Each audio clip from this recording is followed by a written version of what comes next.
Bible bukan firman Tuhan dong? Oh, bukan itu alasannya. Jupri, kau ketemu dari mana itu nggak kenal itu? Bukankah firman Tuhan itu semua terlontar dari mulut Yesus? Jangan kau jawab Jupri. Kalau nggak ngerti Jupri, aduh Jupri ini.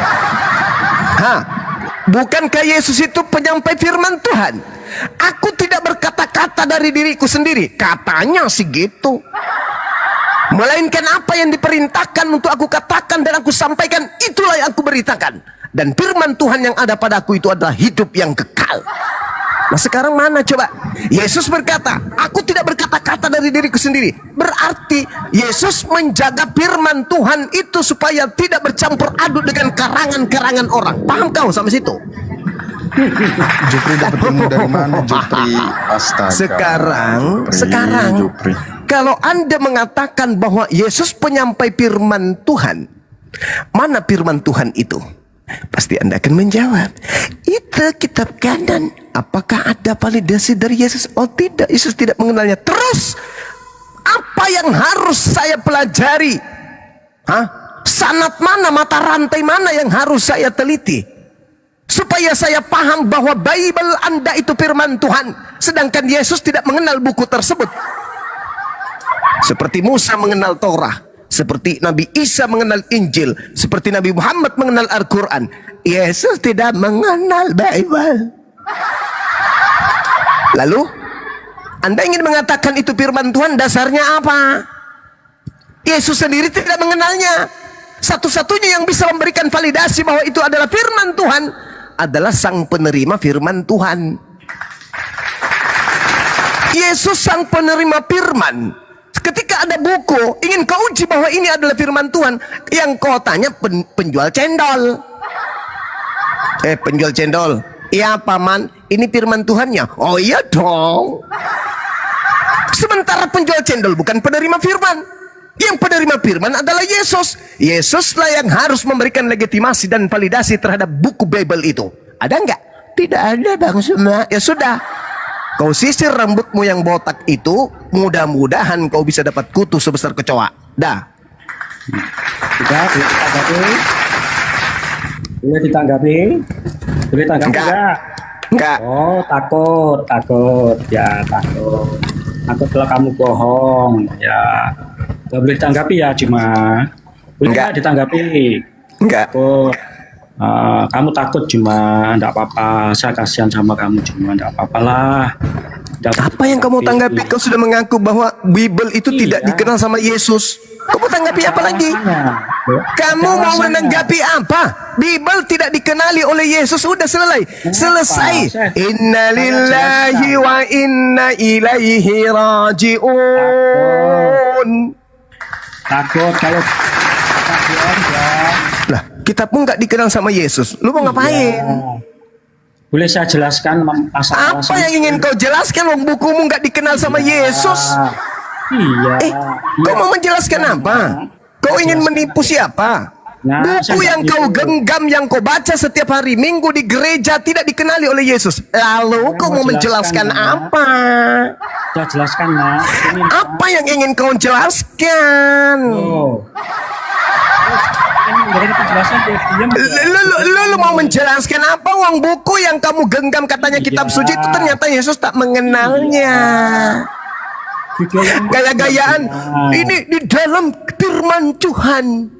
Firman Tuhan, Yesus aja tak mengenalnya kok dibilang firman Tuhan. Gimana ceritanya? Ayo. Yang mengatakan itu firman Tuhan siapa? Nah itulah kemenanganmu begitu cuma ya. Enggak, yang saya tanya, yang mengatakan kitabmu itu firman Tuhan siapa? Ya di dalam kitab itu sendiri yang menuliskan kan? Yesus mengatakan enggak? Yesus berkataan firman. Enggak, Yesus mengatakan enggak kalau kitabmu itu firman Tuhan? Sekarang saya jelaskan dulu. Ya, ngapain lu? Yesus aja nggak bisa ngejelasin, lu yang jelasin. Biar kamu lu yang jadi Tuhannya oten, jangan Yesus. Lu lebih hebat menjelaskan Bible. Yesus sendiri tak ada penjelasan terhadap Bible.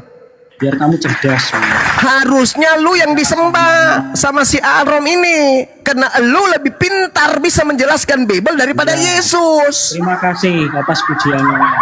Ya, gitu dong. Akui dong. Kamu lebih layak dituhankan oleh Arom daripada Yesus. Karena lo lebih memberikan validasi terhadap karangan-karangan orang yang tak jelas daripada Yesus. Yesus kalah. Nama Yesus hanya dicatut untuk melegalkan buku tersebut. Saya ulang lagi pertanyaan saya, Saudara Jupri. Apakah Yesus mengenal Bible? Yesus tidak kenal Bible. Oh ya, udah selesai. Innalillahi wa inna ilaihi rajiun. Dah. Alasannya Sudah. apa cuma? Alasannya Sudah. apa? Apa? Ayo. Apa lagi? Apa lagi? Kamu saya diberi kesempatan menjelaskan nggak? Iya, mau ngapain? Lawang kitabmu nggak dikenal sama menjelaskan. Yesus. Mau Mau menjelaskan. ngapain? Dengarkan saya. Dengarkan saya. Kamu Dengar, baru dengar, bohong dengar, supaya dengar, benar. dengarkan saya. ayo, Coba saya. kamu lihat ya bukumu itu Kamu ya. ngomong, saya dengar Filipi, loh. dengar. Ayo, Filipi, ayo, Korintus, apalagi Kolose, apalagi Galatia, Pelemon, Yohanes, Titus, Efesus, Yohanes, Tesalonika, Timotius, Roma, Lukas, Yohanes. Markus, Matius, Yohanes, Kisah Para Rasul, Petrus dan seterusnya. Ternyata buku-buku yang menceritakan tentang Yesus ini Yesus tidak kenal. Iya.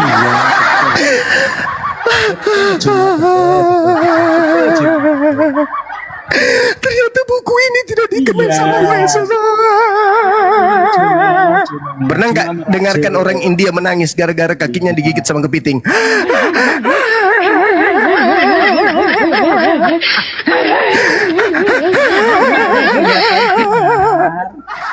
Buku yang pede-pede yang tiap hari dipakai. Oh, firman Tuhan, dalam firman Tuhan, firman Tuhan. Yesus tak mengenalnya. Ucok. Iya, saya ikuti cuma. Dasar ubur-ubur ungu. Boleh menjelaskan Kak Cuma. Apa yang kau ingin jelaskan apa? Lah iya, dengarkan. Oh, Kamu mau jujur didengarkan. menyatakan. Oh iya, kalau mau dengarkan, oke, saya dengarkan. Kirain lu mau menjelaskan. Nah, silakan bersuara. Suara apa? Tokek, Kenapa suara sapi. Yesus tidak kenal Bible? Nah, ini lebih tahu daripada Yesus ini. tidak- Dari mana kamu tahu jawabanmu itu? Dari mana kau tahu? Kenapa Yesus tidak mengenal Bible? Dari mana kau tahu? Nah, dari mana kau tahu jawabanmu itu? Saya tahu karena Karena? Bible ini cuma ditulis setelah Yesus. Lebih menguatkan argumentasi saya, berarti betul. Ya. Kitabmu itu sumbernya bukan Yesus, Cak Ayu. Ya itu ya. Jadi yang jadi narasumber kitabmu itu siapa? Narasumber dari kitab penulisan itu yang jelas ya cuma Paulus. dengar cuma kalau saya bicara dipotong saya anggap kamu kalah sudah. Narasumber kitabmu siapa? Saya menjelaskan dipotong cuma Narasumber kitabmu siapa? bohongannya terbongkar. Ya, Narasumber kitabmu siapa? cuma takut terbongkar kebohongan. Narasumber kitabmu siapa? Kalau bukan Yesus, lalu siapa narasumber kitab lo? Makanya kamu jangan botol cuma. Eh? Ya.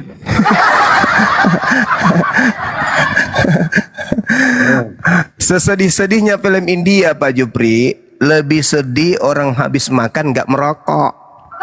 Tapi ada yang lebih dahsyat lagi. Ketika baru sadar setelah tua sudah botak kepalanya, baru sadar bahwa kitab yang digenggam itu ternyata tidak dikenali oleh Yesus. Itu jauh lebih sedih dari segala-galanya. Nah, kau mau pamer apa lagi? Ternyata kitabmu yang membuat kau itu makan babi dan seterusnya itu Yesus tak kenal. Lu mau ngapain? Mau ngapain? Batuk menderita. Bentar lagi setruk. Lu mau ngapain? Wong kitab yang mengajarkan kamu masuk gereja, menjanjikan kamu surga, bla bla bla, menjadi mempelai wanita di surga. Ternyata Yesus tak mengenal buku itu. Hai, perihnya. Lu mau ngapain? Boleh dijelaskan enggak? Saya kalau setiap masuk komal cuma tidak ada kesempatan untuk menyampaikan argumen. Ya silakan. Ya. Itu tandanya kalau Anda tuh takut kebongkar. Iya, kau pandai kali bercerita, ngarang cerita. Lebih banyak framing daripada Ngarang menjawab. cerita, sama saja kamu ngarang cerita. Ya. Lah, saya menyatakan kebenaran. Yesus tidak mengenal Bible, betul? Lah itu kan ada alasannya kan? Ada sejarahnya. Enggak, saya nggak gitu. tahu itu. Saya nggak tahu alasannya itu. Yang Nggak alasannya tahu, itu ya kau sudah. buat-buat nanti. Pertanyaan saya, Yesus tak mengenal Bible, betul? Buat-buat. Kamu juga Yesus membuat- tidak mengenal Bible, betul? Ya. Terus masalahnya apa? Yesus Siapa tidak yang mengenal tahu? Bible, betul? Betul. Terus masalahnya apa? Masalahnya dari mana kamu tahu kalau itu benar? Ya sudah benar, oh tidak aku dari abad pertama sampai sekarang. Kalau kamu tidak percaya. ya Dari sudah, mana lu tahu kalau isi buku yang kau katakan firman Tuhan itu betul? Dari mana? Ya dari keyakinan orang-orang dari Oh, pertama kali. keyakinan. Oh, keyakinan. Oh, kirain dari Yesus. Oh, keyakinan. Ya udahlah, Itu juga diakui oleh sejarawan. Ya udah. Flavius, Ya udah. Habis ini kau sikat gigi pakai kulit durian, biar kau yakin gigimu bersih. Dah. Yang penting kau yakin aja, ya. Kebenaran. Kamu Yakin takut. ya. Nah, Kamu takut. ya kamu yakin katanya dari keyakinan nih. Takut terbongkar kebohonganmu cuma. Ya kalau saya jelaskan pasti kamu. Apanya? Apa? Sebuah buku dijadikan sebagai pedoman agama, tapi ternyata buku itu tidak dikenal sama Tuhannya sendiri. Gimana? Dari mana ceritanya? Yesus tak mengenal kitab saudara. Anda mengkitabkan buku yang tidak dikenal Yesus. Dari mana Anda tahu isinya betul? Dari mana Anda tahu? Dari keyakinan. Ya sudah, bubar. Selesai kita.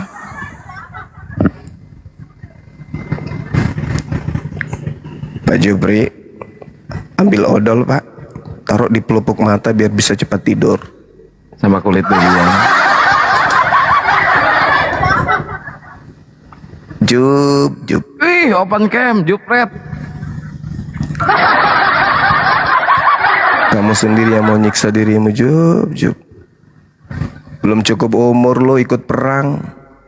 Ikut perang lo, maju ke medan perang, matilah kau.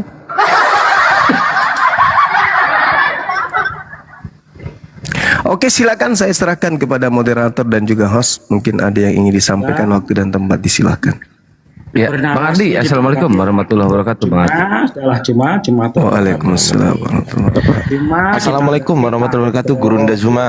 Waalaikumsalam warahmatullahi wabarakatuh. Pak Arom, selamat malam, saudaraku.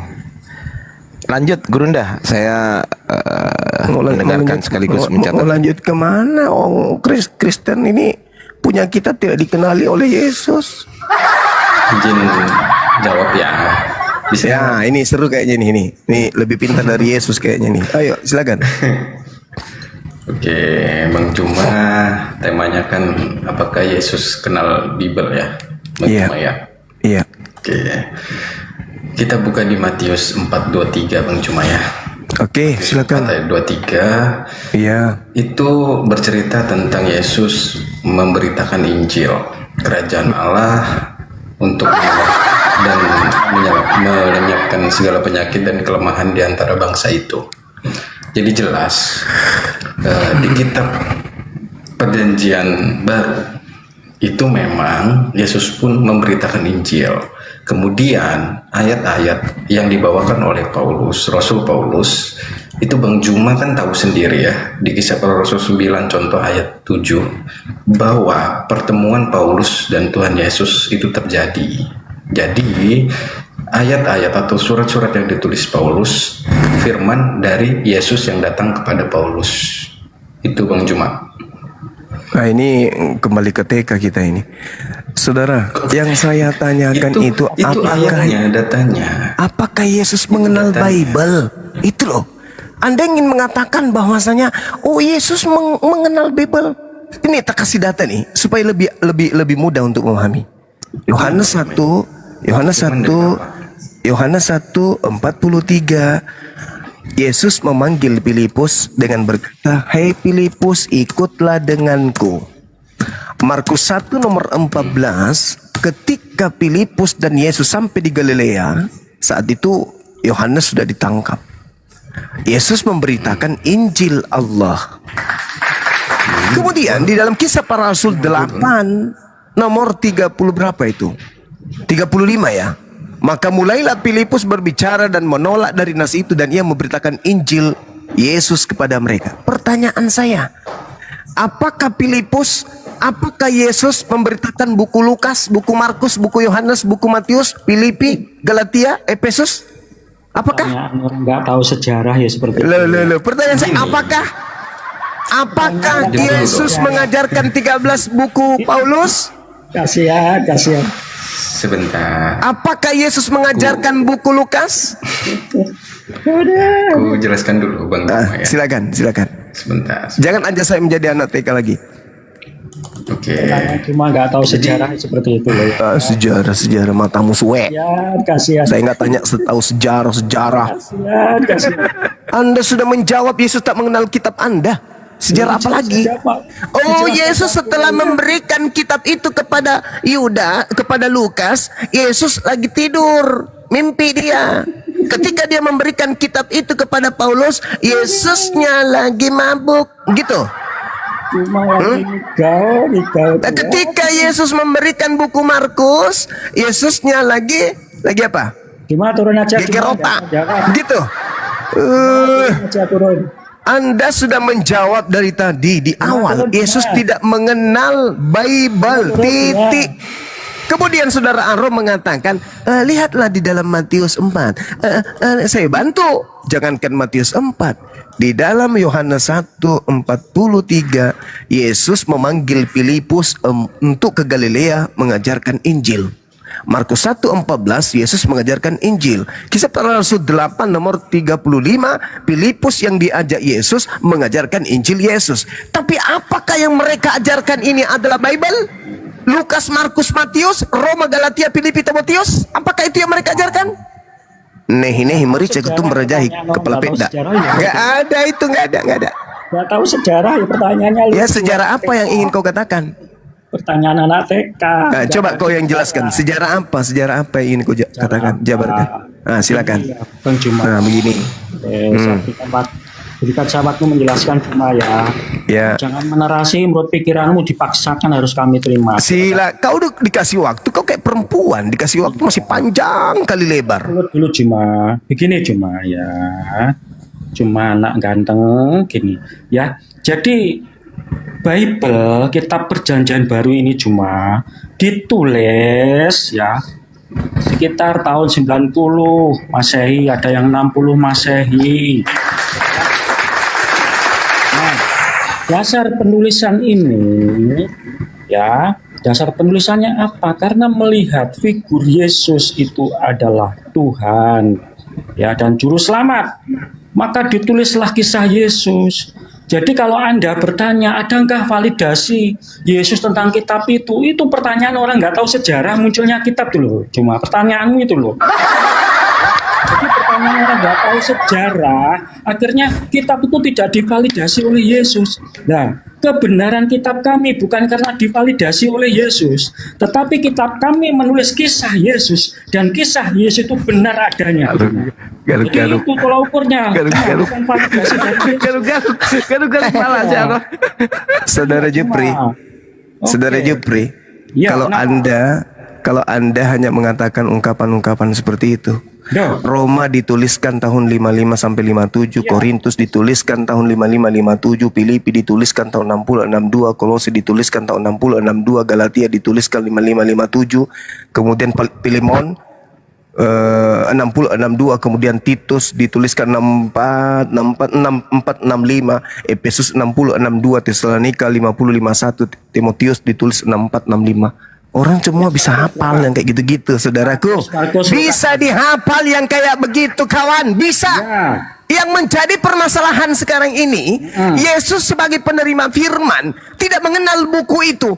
Lalu apa yang menjadi tolak ukur membenarkan buku itu, sedangkan sang sumber, sang penerima firman dari sang Bapa itu tidak memberikan validasi? Apa yang menjadi tolak ukur Anda untuk mengatakan catatan-catatan mereka para wartawan itu adalah benar? Jawab. Kami tahu Yesus yang menerima firman itu juga dari kitab yang tidak divalidasi oleh Yesus. Jawab. Justru dari catatan-catatan tersebut menjelaskan bahwa Yesus itu itu berkata bukan dari dirinya sendiri. Oke. Dia berkata berdasarkan firman Tuhan. Oke. Menurut informasi buku itu. Maka saya tarik benang merahnya. Kalau begitu, apakah Yesus mengenal buku tersebut yang menceritakan hal tersebut? Tidak kan? Berarti dia sama seperti tai ayam yang dibungkus tai sapi. Habis itu untuk ditutupi tai sapinya dibungkus pakai tai kerbau. Habis itu tai kerbaunya supaya tidak tercium baunya ditulis pakai tai orang. Apanya orang ini?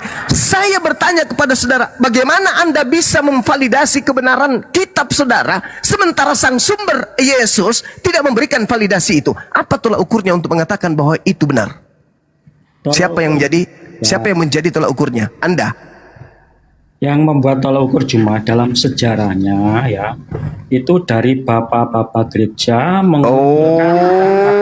ketahuan. Wow, ketahuan bapak gereja. Kitab yang dikanalisasi. Bapak gereja. Berarti bapak gereja. Ini bapak gereja ini kedudukannya apa dia? Bapak apa kedudukan dia? Ini adalah penerus dari ajaran para rasul Jumat. Oh, penerus. Kenapa? Masalah generasi. Nah, sekarang begini Juma ya. Sekarang saya tanya.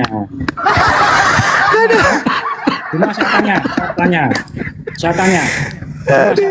Apakah Kristen dalam menentukan kitab sucinya, ya, terutama dari bapak gereja, Pak, membutuhkan orang lain untuk menyetujui dan tidak setuju, orang lain di luar Kristen membutuhkan itu enggak cuma? Saudara Jupri, ya, Bible itu kitab sucinya orang Kristen. Kami enggak ganggu gugat itu. Silakan Anda pelukan, Anda bakar, debunya Anda campur air, kasih sedikit susu, lalu minum. Kami enggak ada urusan dengan itu. Anda mengatakan itu firman Tuhan, Anda mengatakan itu Tuhan, silakan. Kami orang di luar bertanya, dari mana bapak-bapak gereja bisa memvalidasi kebenaran daripada kitab tersebut, sementara Yesus tidak memberikan, bahkan tidak mengenal buku itu.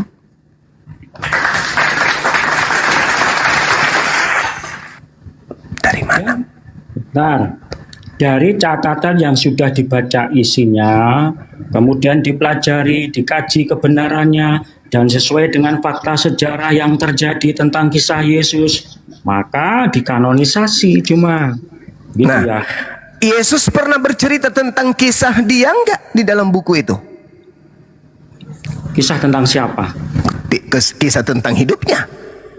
Pernah enggak? Tulis dalam kitab Injil itu kisah hidup. Yesusnya pernah enggak berkisah tentang kisah hidupnya? Ya, itu tulis dalam kitab Injil itu kisah Yesus. Yesus pernah enggak berkisah tentang masa hidupnya? Ya tentunya.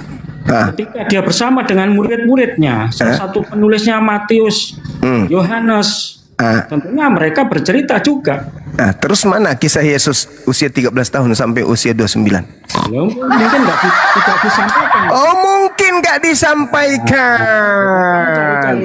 Oh, mungkin. Jadi lebih penting yang disampaikan kisah-kisah Paulus daripada kisah Yesus gitu. Enggak. Lebih penting.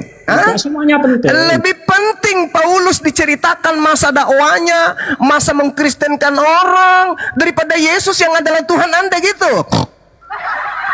Ya, Paulus berdakwah menceritakan tentang Yesus kok. Tentang dirinya kok. Jadi Tuhan Anda kehilangan sejarah dari usia 13 tahun sampai 29 itu gak penting? Tidak penting. Waduh, gak penting. Waduh, parah ini. Dia turun ke bumi. Ingat, cerita daripada wartawan Lukas. Pada hari ini telah lahir bagimu Tuhan, tapi kisah Tuhanmu hilang. Tuhan yang lahir, kisahnya ngapain aja hilang? Pak Ulus. Bahkan kalau Anda lihat dalam catatan-catatan gelap di dalam kitab saudara, seorang istri memanggil laki-laki lain selain suaminya untuk datang ke rumahnya menggauli dia sampai pagi, dicatat. Seorang nabi diceritakan diperkaos sama dua anak gadisnya, dicatat. Tapi Tuhan turun ke bumi dari usia 13 tahun sampai 9 tahun tak dicatat. Kamu masih sehat ke? Sehat. Masih bisa ke dianggap kau itu orang? Masih. Orang-orang sawah tapi. Iya. Karena kamu kota. Aneh Anda ini. Aneh. Udah, cuma kembali ke tema cuma ya, jangan melebar kemana-mana. Aneh Anda. Jadi kalau Anda salah jujur, komal. ya, jadi kalau Anda mau jujur ya, ketika mempermasalahkan tidak ada validasi Bible ini oleh Yesus atau tidak dikenal oleh Yesus, sebaiknya kamu tutup mulut. Jangan bicara Yesus dari kitab yang tidak dikenal oleh Yesus. Oke? Itu aja. Nggak kalau bisa mau jujur gitu. loh, cuma. Nggak bisa Kalau mau gitu. jujur, apapun Nggak bisa alasanmu, gitu. Sudah, Tidak bisa begitu. Saudara nggak bisa begitu. Kenapa? Dengar saya. Kamu sudah menghakimi seperti itu. Buat apa Dengarkan kamu? saya. Tapi kan itu fakta, itu real. Itu fakta, itu real. Para pengarang menceritakan tentang Yesus. Betul? Betul. Kamu buang ludah di jilat Menceritakan tentang keadaan Yesus. Betul? Betul. Menceritakan tentang murid Yesus. Betul? Betul. Kemana hendak kita mencari data ketika mau mencari tentang cerita-cerita tentang Yesus? Nggak mungkin lagi. kita. Cari di kitab lain yang divalidasi oleh Yesus. Tidak mungkin kita kemana. Silakan Tidak cari mungkin kitab kita lain ke majalah yang- Bobo. Yang kamu inginkan, cuma. Tidak bisa. Silakan. Karena agama Kristen itu punya amanat agung. Silakan Beritakanlah cari kitab lain Bible yang kepada divalidasi seluruh Yesus. makhluk. Datanglah Bibelnya kan dibawa kotak. Silakan cari kitab lain yang divalidasi Selamat oleh Yesus. malam. Ya siapa? Saya Peter dari ini. Ya mau kenapa? Mau mengapa? Mau ngapain? Mau memberitakan Injil. Masuk. Nah, dibuka. Silakan duduk. Apa yang Anda bawa? Saya diperintahkan agama saya untuk memberitakan Bible. Apa itu? Bible. Maksudnya apa Bible? Bimbingan Belanda? Bukan. Lalu apa? Ini Bible harus kami ajarkan kepada semua makhluk. Apa rupanya perintahnya? Siapa yang memerintahkan siapa? Yesus. Yesus kenal Bible ini? Tidak. Terus kami datang untuk memperkenalkan Bible. Ya, memperkenalkan Bible untuk apa?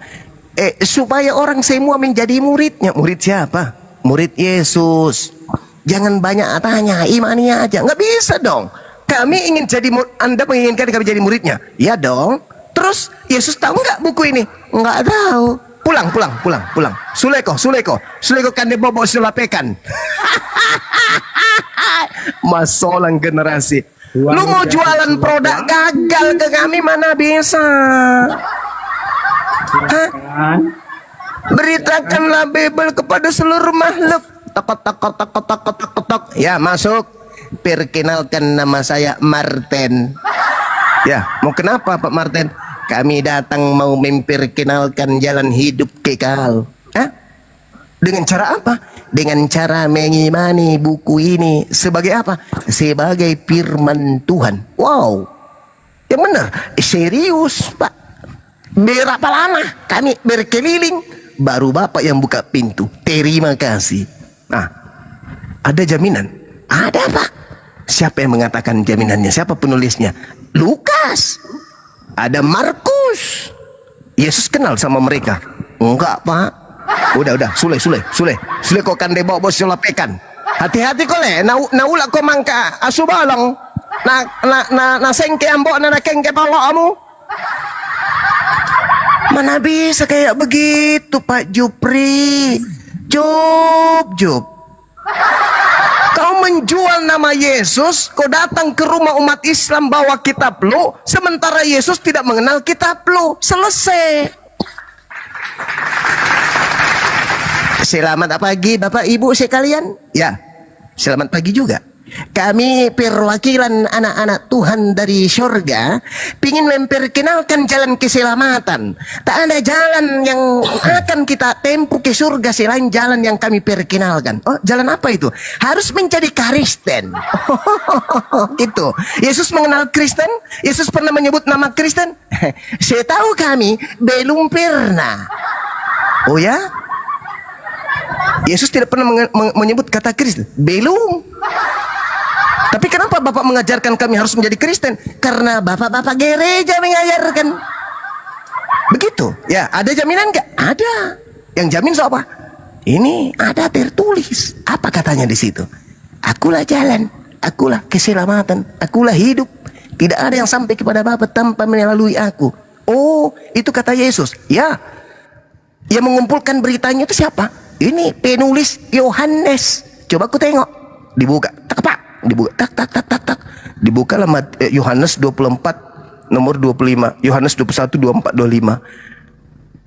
Ini bukan murid Yesus yang menulis ini, Pak. Ini orang lain mengatasnamakan Yohanes. Dibuka lagi kan? Yang satu. Ini Matius. Keren juga namanya. Iya dong, dibuka. Matius 9 nomor 9. Lalu aku melihat Yesus bersama dengan seorang bernama Matius duduk di rumah cukai. Lalu memanggil Matius dan berkata, Matius, ikutlah aku. Lalu berdirilah Matius pergi bersama dengan Yesus. Penulisnya bukan Matius ini. Udah pulang. Lebih baik Anda pulang makan nasi bersama pancing.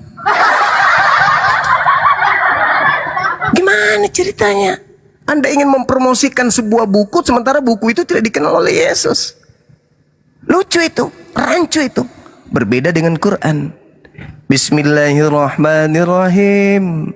Syahrul Ramadan alladzi unzila fihi al-Quran hudan linnasi wa bayyinatin minal huda wal furqan. Wa nunazzilu minal Qur'an ma huwa shifaa wa rahma lil mu'minin wa la yazidu az-zalimina illa khasara. Beda dengan Al-Quran. Terus di ayat lain diterangkan lagi, bil bayyinati waz zubur wa anzalna ilaika az-zikra litubayyana lin-nasi ma nuzzila ilaihim wa la'allahum yatafakkarun.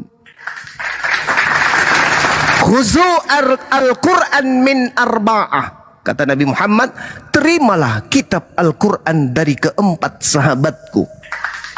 Validasi, legitimasi jelas. Nabi Musa juga begitu. Kalau di Nabi Musa lagi dia diterangkan begini.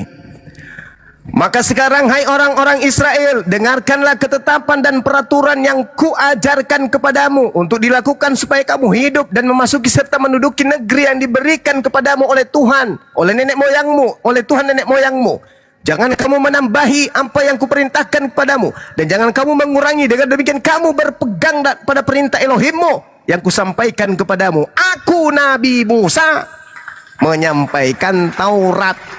Keren kan? Begitu juga Nabi Isa. Inni Abdullah ataniyal kitab wa ja'alani nabiyan. Kan keren. Begitu juga Yesus. Yesus datang kemudian ke Galilea mengajarkan Injil kerajaan Allah. Jelas itu.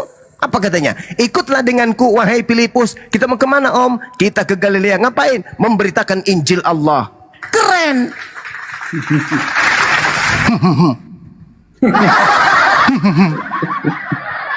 Giliran tertawa gitu, pandai dia.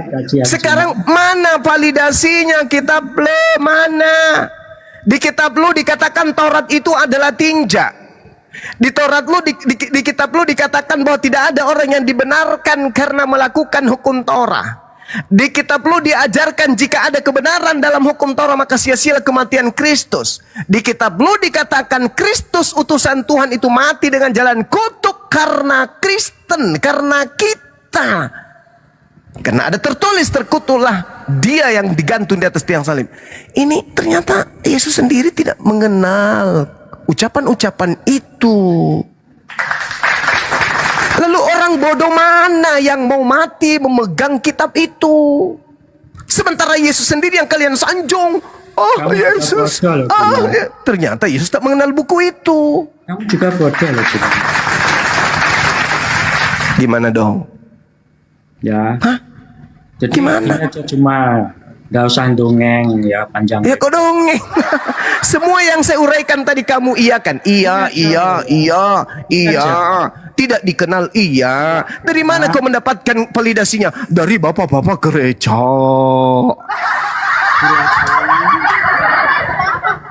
Silakan cari kitab yang divalidasi oleh Yesus. Itu aja yang menjadi bahan pembicaraan. Yesus diceritakan oleh pewarta memberitakan Injil Allah. Gak usah Hei. itu, gak usah ambil itu, gak usah ambil itu. Kamu udah dijilat lagi, gak usah ambil itu. Saya nggak percaya. Sekarang saudara, sudah dengar. Seorang mahasiswa, dengarkan saya. Bota cila, dengarkan saya. Masuk bolong, dengarkan saya. Seorang mahasiswa Fakultas Hukum Kamu ketika di diam. Nanti saya tiup kepalamu meledak. Hush, diam. Seorang mahasiswa Fakultas Hukum mendapatkan legalitas sebagai sarjana hukum diawali dengan nyusun pakai analogi ya. Diawali Kitab yang divalidasi. diam. Diawali dengan mereka menyusun skripsi karya ilmiah. Pada proses penyusunan karya ilmiah ini, Pak Job, gak usah beranalogi. Diasi oleh Yesus. Cari kitab yang divalidasi. ya, mereka kemudian mahasiswa ini membuat satu karya ilmiah dalam referensi mereka yang menjadi catatan kaki di skripsi atau tesis mereka itu terkadang menggunakan daftar pustaka. Apakah kemudian skripsi ini bisa dikatakan gagal? Tidak bisa digunakan oleh orang lain. Ketika mahasiswa menyusun skripsi, apakah mahasiswa ini nggak boleh menggunakan buku-buku lain sebagai kisi-kisi, sebagai referensi? Boleh kan? Begitu juga saya. Saya boleh menggunakan kitab Lukas, menggunakan kitab Mazkus. Kenapa tidak? Karena kita sedang berdiskusi. Materi kekristenan adalah Bible itu sendiri. Ketika Anda ingin belanja ke tempat saya dengan menggunakan uang palsu, saya menolak memberikan barang saya karena yang Anda gunakan belanja adalah uang palsu. Kemudian Anda marah. Bagaimana mungkin kamu mengatakan uang saya palsu? Mana uangmu yang asli? Kau selidiki uangmu yang asli. Gak gitu dong caranya. Yang diselidiki itu duit lo yang lo bawa untuk belanja di tempat gue. Paham gak? Supaya kita buktikan bahwa itu palsu, maka uang itu sendiri yang palsu itu yang kita selidiki. Oh, duitmu yang palsu kok uangnya Akang yang ku geledah di dompet, yang parah. Aneh. Gitu Cupri. Jadi botak itu jangan botak asal botak-botak aja bang. Jangan botak seks. Harus botak karena ilmu, jangan karena seks.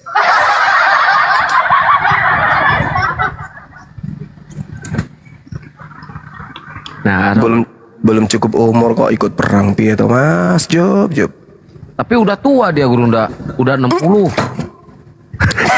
Apa? Kebesekan. Jadi selama ini saya lawan orang tua. Iya, 60 tahun. Tapi rambutnya belum tumbuh. Rontok. Masih jarang loh. Rontok rambut. Oh gitu. Sorry Pak Job. Sorry, kirain kemarin itu masih umur 13-an, 12-an gitu. Sorry. Maaf Pak Job. Maaf ya. Naik lagi Pak Job, naik lagi Pak.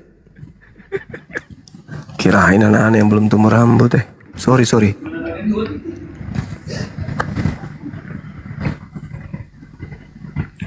Juk, sorry, bukan anak-anak rupanya. Pak Juk.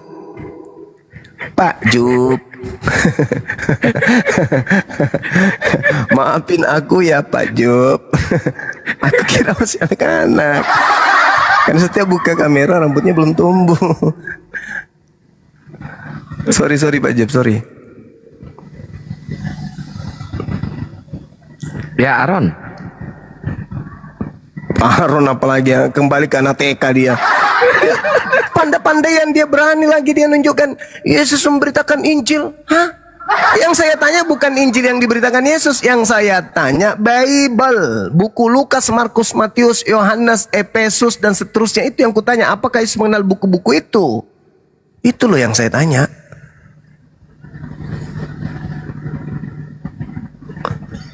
Yesus kenal gak?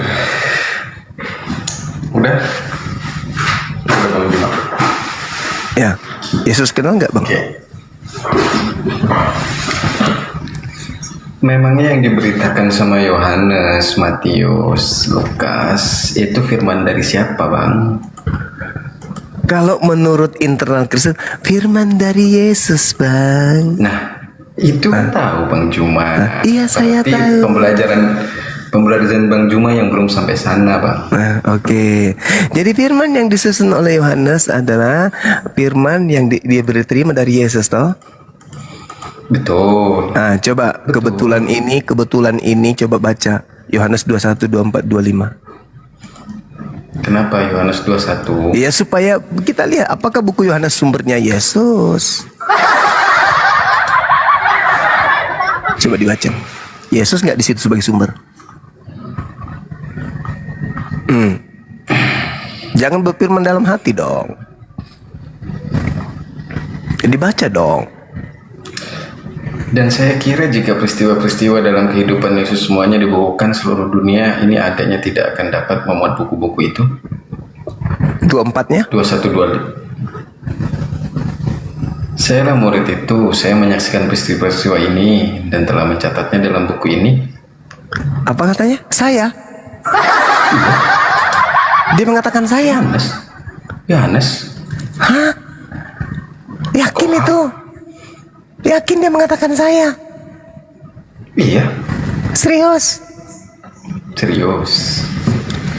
Masa? Jangan gitu dong. Itu faktanya kok. Dialah murid atau saya lah murid? Saya lah murid. Yakin? Yakin? Iya. Yakin gitu tulisannya? Loh memang iya. Coba. Ayo. Gimana? Akang dibuka Akang, buka Kang. Ya, siap. Akulah pendukungmu. Pasiropo ila masuk. Kelihatan nggak? Sayalah murid itu. Coba lihat. Ini 24. yes, sayalah murid itu. Oke, silakan Anda masuk ke original teksnya. Oh enggak begitu konsepnya. Akulah Enggak begitu Bang.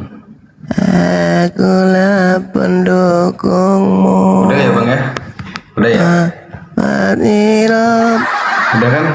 Akang, Jelas, tunjukkan Bang. Yohanes Jelas, 21 Bang. nomor 24. Ya. Bang kan yang kita pegang Bang. Yang kita pegang. Iya, makanya Dari kemana-mana.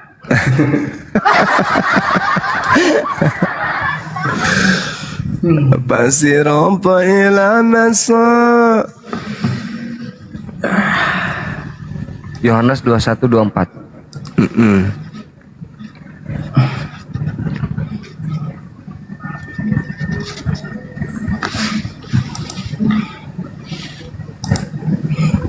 Apa itu? Coba buka apa? Dialah murid. Saya? Kok dialah mau.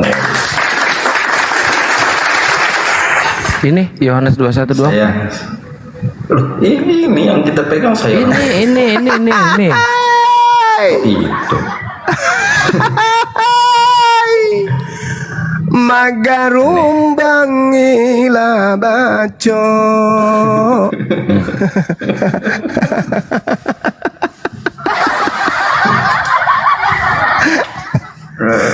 Oh. Gini Bang Juma ya, gini. Oh. Atau digedein lagi? Aron biar bisa Nggak dibaca. perlu. Ya udah diarah murid ya. Gini Bang Juma ya. Ini sebenarnya alangkah kita baiknya itu, ini kan mau menjelang Natal. Aku ada saran Gurunda semua. Bang Arom, aku ada saran. Sebentar dulu. Sebentar dulu. Oh, nggak boleh saran. Ya udah lanjut. Ini kan mau Natal juga ya Bang Juma ya. Kita maksudnya gini, kita bahas agama masing-masing aja Bang Juma. Ya ini kita bahas agama masing-masing ini. Tadi saya mengatakan Syahrul Ramadan alladzi unzila fihil Quran. Nah, terus kemudian agama Anda punya misionaris, ada STT yang mengajarkan Islamologi, ya kan ya? Mana ada? Kemana-mana terjadi penginjilan terhadap orang-orang Islam, diajarkan tentang Bible. Gini Bang, Nah, gini Bang Juma. masa harus- Sebentar dulu. Gimana? Ya, gini, saya lurusin itu ya Bang Juma ya. Jadi Ya. kalau berita penginjilan itu kan memang amanat agung ya Bang. Nah, terus kami harus kayak jemaat gereja nerima gitu aja. Ya, Nah, terus ya kalian kalau menerima Yesus sebagai Tuhan dan Juru Selamat, ya kita bantu. Tapi kalau nggak mau ya nggak apa-apa. Gitu Bang Juma. Kita bantu ya.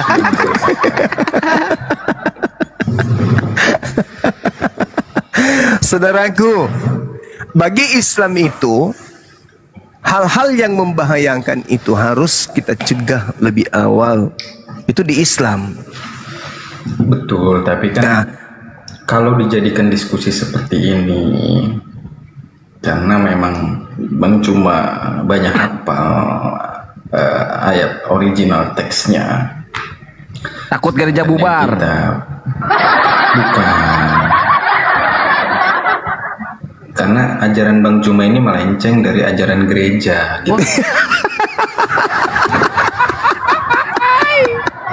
Iya, jelas melenceng menurut gereja karena saya membaca data. Itu loh. Saya tidak membawa Al-Quran saya untuk membabi buta menghantam saudara, enggak. Bible. Bang Juma gini, Bang Juma. Gimana? Bang Juma, kita pendeta di gereja itu menguatkan iman-iman jemaat kami ya Bang Juma ya. Ketika Bang Juma buka komal, terus membuka diskusi seperti ini, terus membuka original teks yang memang mereka nggak pernah pelajari itu, karena yang kita pegang memang Alkitab yang saat ini kita pegang Bang Juma. Jadi takutnya menjadi framing, jadi Bang Juma salah mengimplementasikan ayat-ayat itu Bang Juma, gitu Bang Juma. Oh gitu. Jadi janganlah Iya. saya, gitu. Iya. Kalau mau diskusi sesuai yang ada teks saja, gitu Bang Juma. Jadi dengan kata lain begini, Bang Suma, jangan kau bahas. Jangan pakai kata. Dengan kata, Bang Suma, jangan kau bahas agama kami, tapi biarkan para misionaris memurtadkan orang-orang Islam, Bang Suma ya. Jangan bahas agama kami, Bang Suma. Biarkan kami mengajak orang-orang lain masuk Kristen ya. Asal Bang Juma tahu, setiap kita melakukan pembaptisan kepada orang, itu kita tanya dulu apakah ada paksaan atau sudah setulusnya menerima Yesus sebagai Tuhan. Itu Bang, nggak ada kita memaksa Bang Juma. Sekarang begini, seorang pengedar ketika dia mengedarkan narkobeng kepada seseorang, dikasihnya narkobeng itu lalu ditanya, apakah ada yang memaksa ente? Nggak ada, ente sendiri yang mau kan? Iya. Lalu kenapa polisi menangkapnya? Kan dia sendiri yang mau. Duit dia sendiri, yang make dia sendiri. Kenapa polisi menangkapnya, Bang? Karena kan duitnya sendiri, dia yang make sendiri. Kenapa ditangkap sama polisi kita? Karena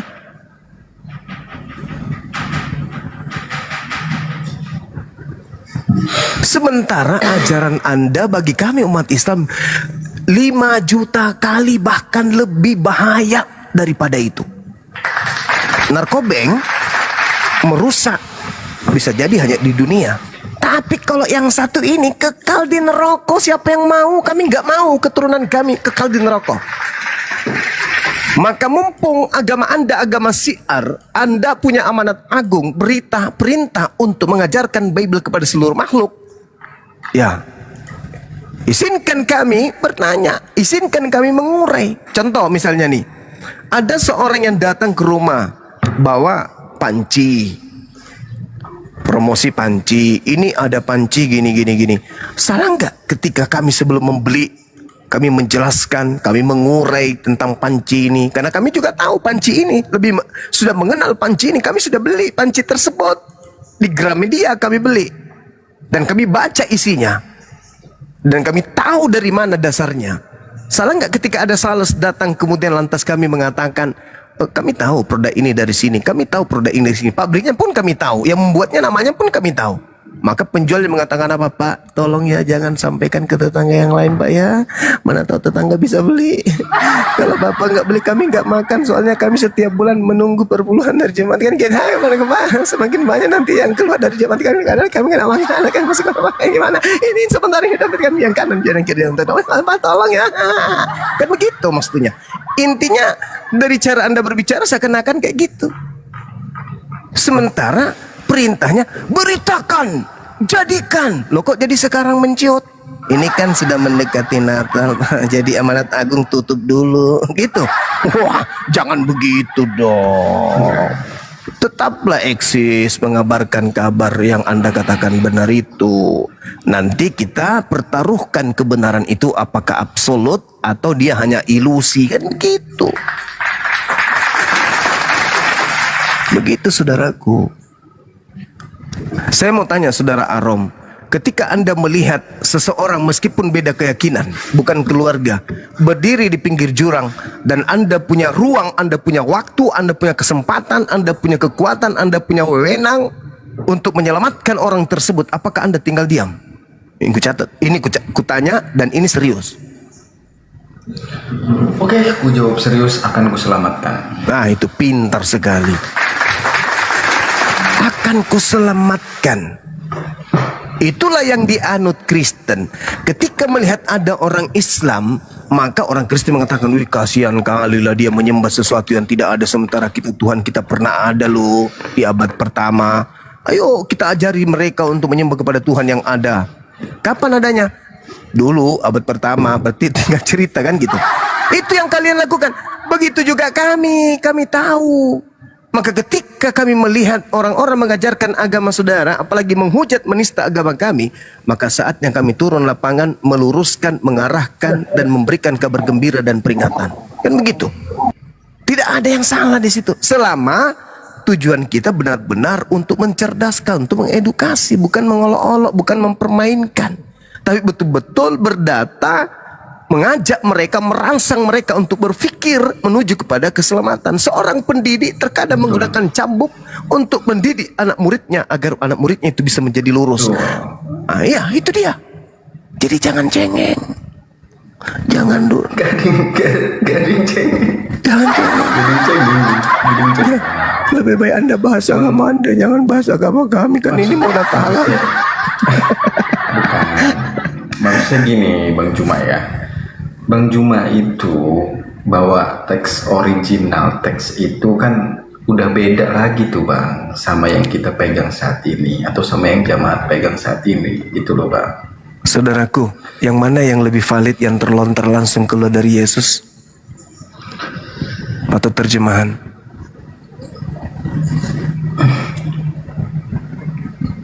Iya, pasti yang terlontar dari Yesus lah. Subhanallah.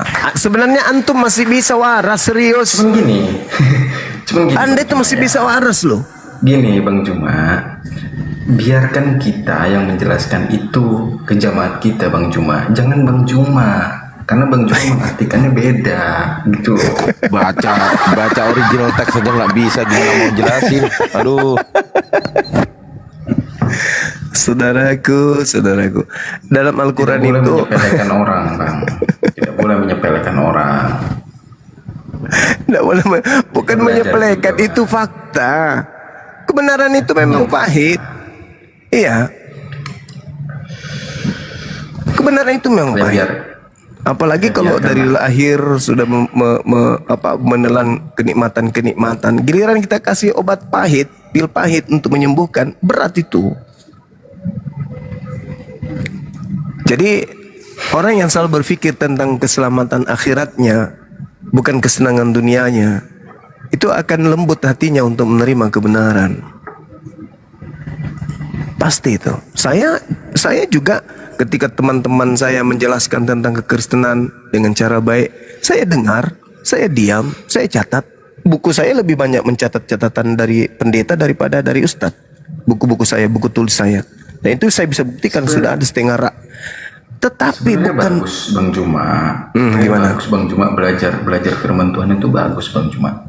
Cuman itu kan nggak bisa. Anda orang duduk di lembaga Bible Indonesia, Anda katakan Tuhan, ini bahaya ini. Firman Elai. Kan tadi terjemahan katanya Anda waktu sendiri yang keluar dari mulut Yesus itulah yang lebih akurat. Berarti yang dari lai ini kan tidak akurat. Nah, Anda mengatakan firman Tuhan yang dari lai, berarti orang-orang di lai itu Tuhan. Gini, di Al-Quran Bang Juma juga kan mengatakan bahwa Injil yang asli itu disembunyikan. Bener nggak? Iya. Dan Bang Juma nggak mempercaya Injil yang saat ini kita pegang atau Bible yang saat ini kita pegang kan? Ya, Ya, jadi dari mana Bang Juma dapat kesimpulan bahwa ayat per ayat itu Bang Juma bisa mengartikannya sendiri itu gimana? Sedangkan Bang Juma menganggap itu udah nggak benar Injil gitu. ya tadi kan Lucu Bang Juma. bukan begitu, saudara. Bukan. Ini tak kasih data ya. Tak kasih data supaya Anda bisa paham lebih jauh dari apa yang kita urai hari ini. Kalau kita melihat di dalam catatan yang ada di dalam kitab saudara, contoh misalnya di Lukas 4 lah misalnya ya. Lukas 4 nomor berapa itu yang? Nomor 16 coba Anda lihat. 16-17. Yesus datang ke Nazaret, tempat ia dibesarkan. Menurut kebiasaannya pada hari Sabat ia masuk ke rumah ibadah, lalu berdiri hendak membaca dari Alkitab. Kepada Yesus diberikan kitab Nabi Yesaya. Kan jelas tuh. Ini jelas ini. Yesus masuk ke rumah ibadah pada hari Sabat di tempat kelahirannya membaca kitab. Kitab apa yang dibaca? Yesaya. Aku rindu pingin mendengar dan membaca kitab Roma, dan membaca kitab Filipi, dan membaca kitab Filemon. Kenapa? Karena kitab-kitab ini kelak yang akan menjadi acuan manusia Kristen untuk bermimpi masuk surga. Sementara Yesus tidak perlu membacanya. Yang dibaca adalah Yesaya. Bagaimana mungkin saya membiarkan saudara saya sendiri ketika ajaran agama Islam dikatakan sebagai rahmatan lil alamin, sebagai pembawa rahmat. Saudara Kristen adalah saudara yang terdekat dengan kami orang Islam. Kami tahu mereka dalam keadaan tersesat, butuh orang yang mengarahkan. Kami datang kemudian memberikan arahan. Dengan Al-Quran tidak mungkin, maka kami pakai kitabnya. Kalau itu juga tidak mungkin, berarti ya upahnya Tuhan yang menentukan. Yesus diberitakan pada tempat kelahirannya, masuk ke sinagoge, hari Sabat, membacakan kitab. Kitab yang dibaca Yesaya. Bukan kitab yang sekarang dijadikan panduan oleh saudara kami Kristen. Bahkan di ujung daripada materi ini, Kristen mengatakan Yesus tidak mendirikan agama. Lalu Kristen ini apa? Partai? Kumpulan gerombolan gitu. Kalau Bang Juma bilang Yesus tidak menyampaikan firman kepada muridnya, itu salah Bang Juma. Oh, Yesus menyampaikan firman, Bung. Betul, berarti bukan firman Yesaya yang disampaikan, tapi firman memang dari Bapa yang pada saat itu tidak Yes. mengajarkan kepada murid. Betul. Tadi di awal kalau Anda mendengarkan saya, menurut catatan penulis buku Yohanes, diterangkan dalam Yohanes 17:8, segala firman yang engkau berikan kepadaku telah aku sampaikan kepada mereka, dan mereka telah menerimanya, dan mereka percaya, dan mereka percaya bahwa engkau lah yang telah mengutus aku. Berarti kalau segala firman ini dikumpul lalu dijadikan sebuah buku, menjadi sebuah kitab, maka cakupan dari kitab itu, Yesus itu di situ, kitab itu sebagai apa? Sebagai Tuhan atau utusan Tuhan tok? Oke, ku jelaskan tentang Tuhan ya, Bang ya. Tunggu. Buku. Segala firman yang engkau berikan kepadaku telah aku sampaikan kepada mereka. Segala firman ini kalau dibukukan, ending daripada buku tersebut menjadi kitab. Cakupannya tentang Yesus Tuhan atau utusan Tuhan? Ini ku jawab sebentar. Ya. Oke. Jadi, Bang Zuma, Tuhan itu tidak melulu tentang Allah, Bang Juma. Tuhan itu tidak tentang Allah, Bang Juma. Oke. Karena Bang Juma bisa buka di bentar.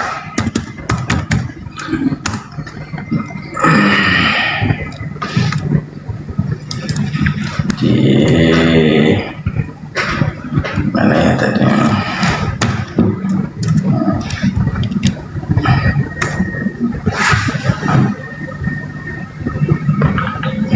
Tinggal sebut aja Bang, nanti dibantu. Sebentar Bang, sebentar ya.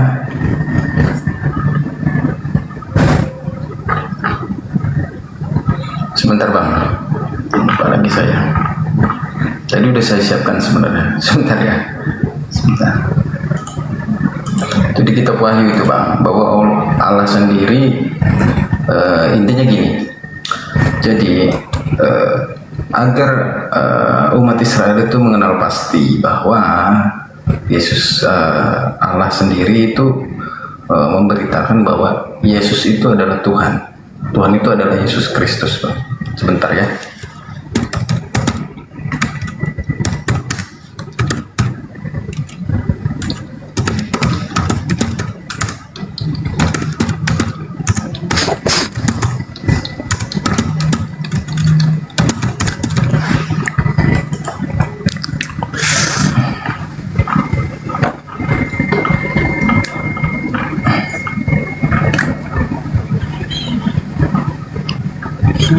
Catatan Lukas kali di buku keduanya.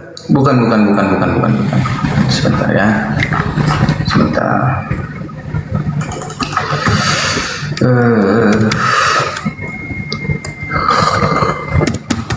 Kopi. Wahyu 2 mungkin. Campur madu guru ndak? Ya, Wahyu 3. Wahyu 2, Bang. 9. 2, Bang. Nomor 2 ayat. Bentar. Assalamualaikum Benar. warahmatullahi wabarakatuh. Waalaikumsalam warahmatullahi wabarakatuh. Dan Bang Handi. 2 itu Ardi, ya, lanjut. sebentar ya Bang. 9 bukan?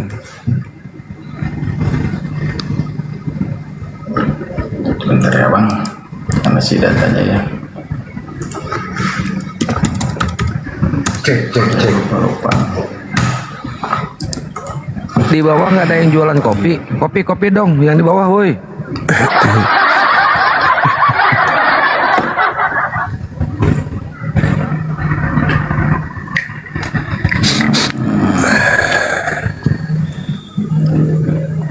Iya, 9 Bang.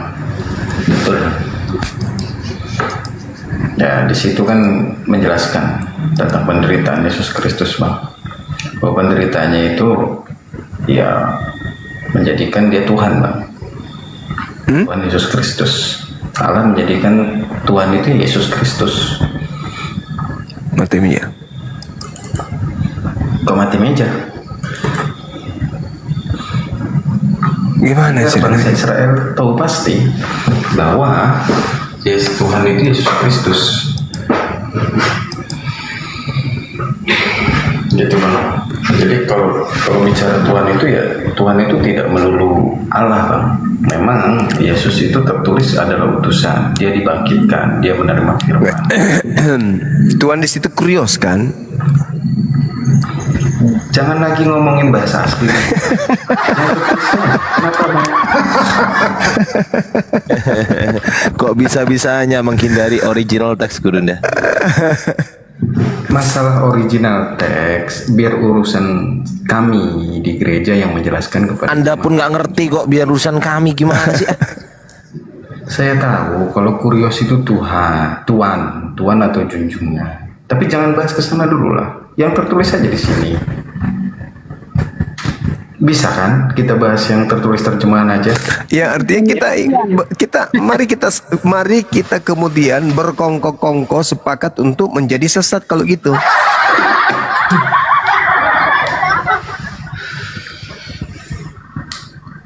Iya biar kita yang jelaskan Bang kalau masalah. Coba Anda jelaskan kepada saya bagaimana benda yang nyata-nyata adalah pisang. Anda jelaskan ke saya kalau itu mangga. Coba, gimana cara Anda menipu saya? Silakan. Kok menipu? Lah, Tuhan, kurios. Udah ya. Anda ingin jelaskan Bang itu Juma, adalah Tuhan? naikin yang lain aja ya. Saya minta maaf. Ya. Saya menunggumu di pintu surga, saudaraku. Allahu Akbar. Gitu Bang Juma ya. Iya, Saya mau berterus terang sama Bang Juma. silakan. Saya sebenarnya mau berdiskusi sebenarnya Bang Juma ya. Cuman kalau untuk pembahasan original teks, kenapa saya bilang tadi ini kan mau Natalan. Gini Bang Juma, jujur yang kemarin saya kirim Gencatan senjata dulu kita gitu. bukan yang saya kirim kemarin ke Kangkian Santang perihal pembaptisan itu memang jumlahnya nggak mungkin lebih banyak daripada yang mualaf ke Islam, saya akui. Dan saya juga kan sudah mengakui kebenaran Islam itu memang benar, itu ajaran sesuai dengan Tuhan yang ada di Kejadian, penjelasan tentang penciptaan dan kebagaimanaan Tuhan.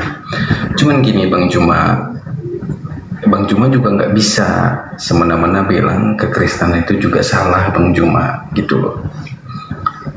Kalau berdasarkan data-data terjemahan gitu, ya saat ini Islam dengan kebenarannya, Kristen dengan kebenarannya, gitu yang maksud saya Bang Juma. Saudaraku, boleh ndak saya menggunakan terjemahan kitab saudara dalam bahasa Bugis? Boleh aja, boleh. Boleh. Terus nama Yesus ku ganti bacok di situ. Kok bisa bacok? Ya, mau gue. Kan kita nggak ada hubungan. Saya hanya menggunakan terjemahan dalam bahasa Bugis. Lu nggak ada urusan. Kitab lu gue ambil dan ku terjemahkan ke dalam bahasa Bugis, dan Yesus gue ganti bacok.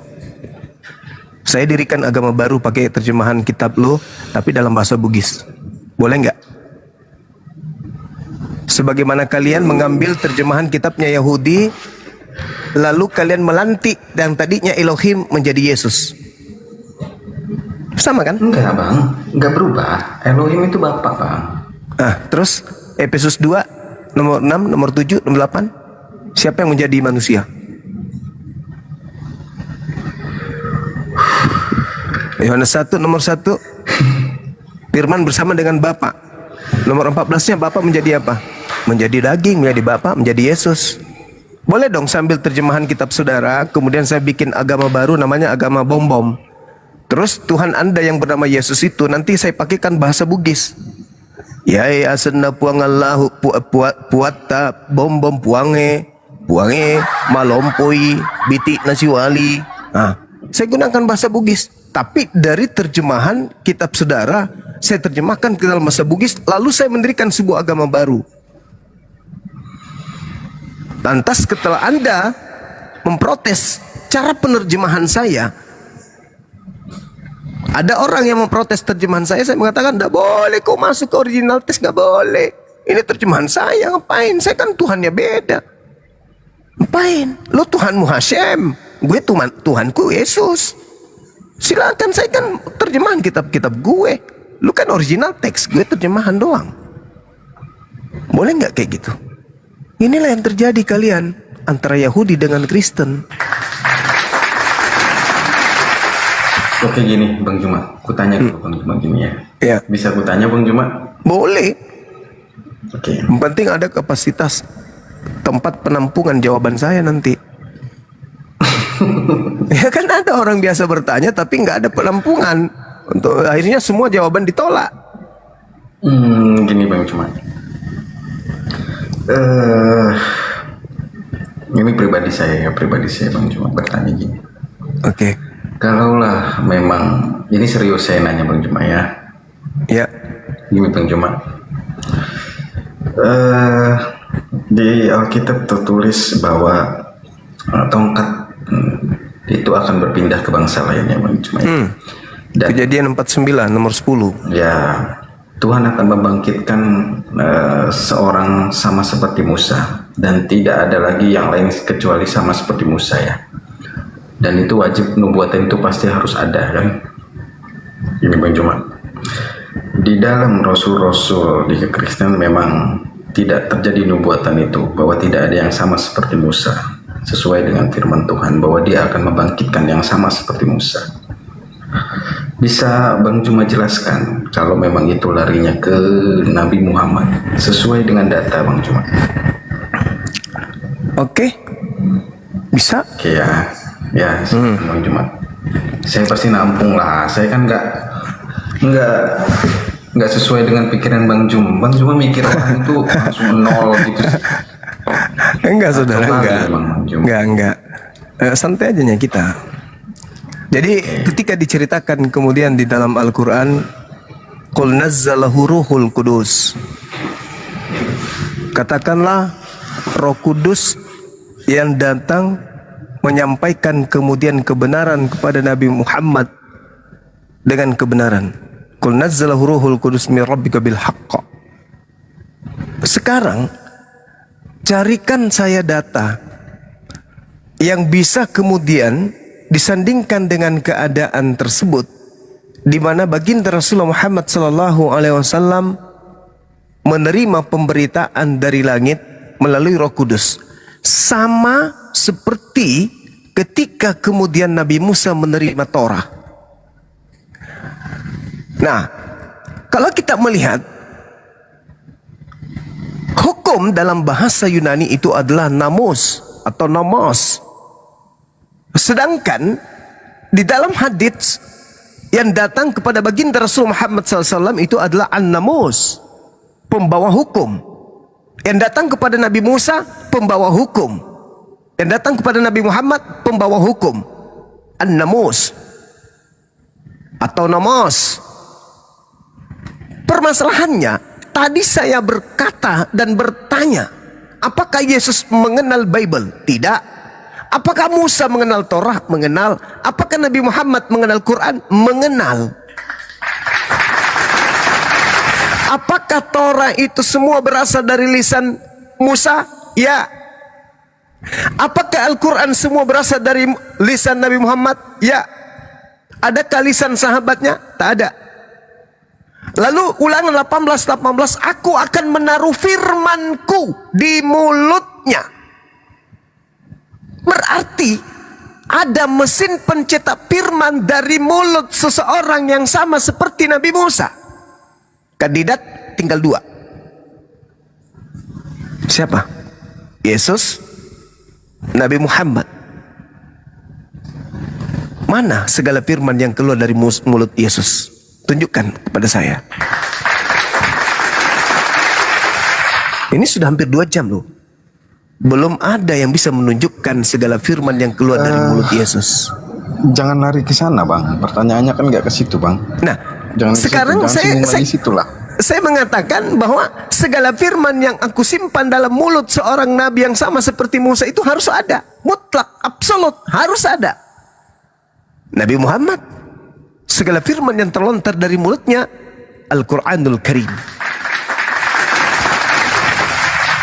Tidak ada yang bisa kemudian menyangkal itu. Bahwasanya ketika Al-Quran menceritakan Ma dalla sahibukum wa ma gawa. Kawanmu Nabi Muhammad tidak sesat dan tidak keliru.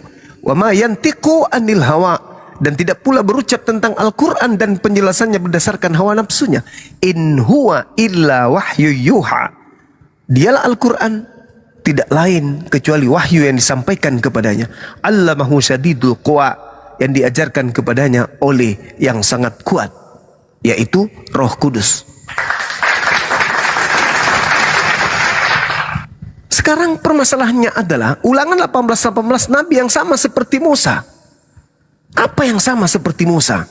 Sama-sama dilahirkan ayah ibu, sama-sama membawa hukum baru, sama-sama membebaskan kaumnya, sama-sama menghantam semua hukum-hukum jahiliyah yang ada di hadapannya.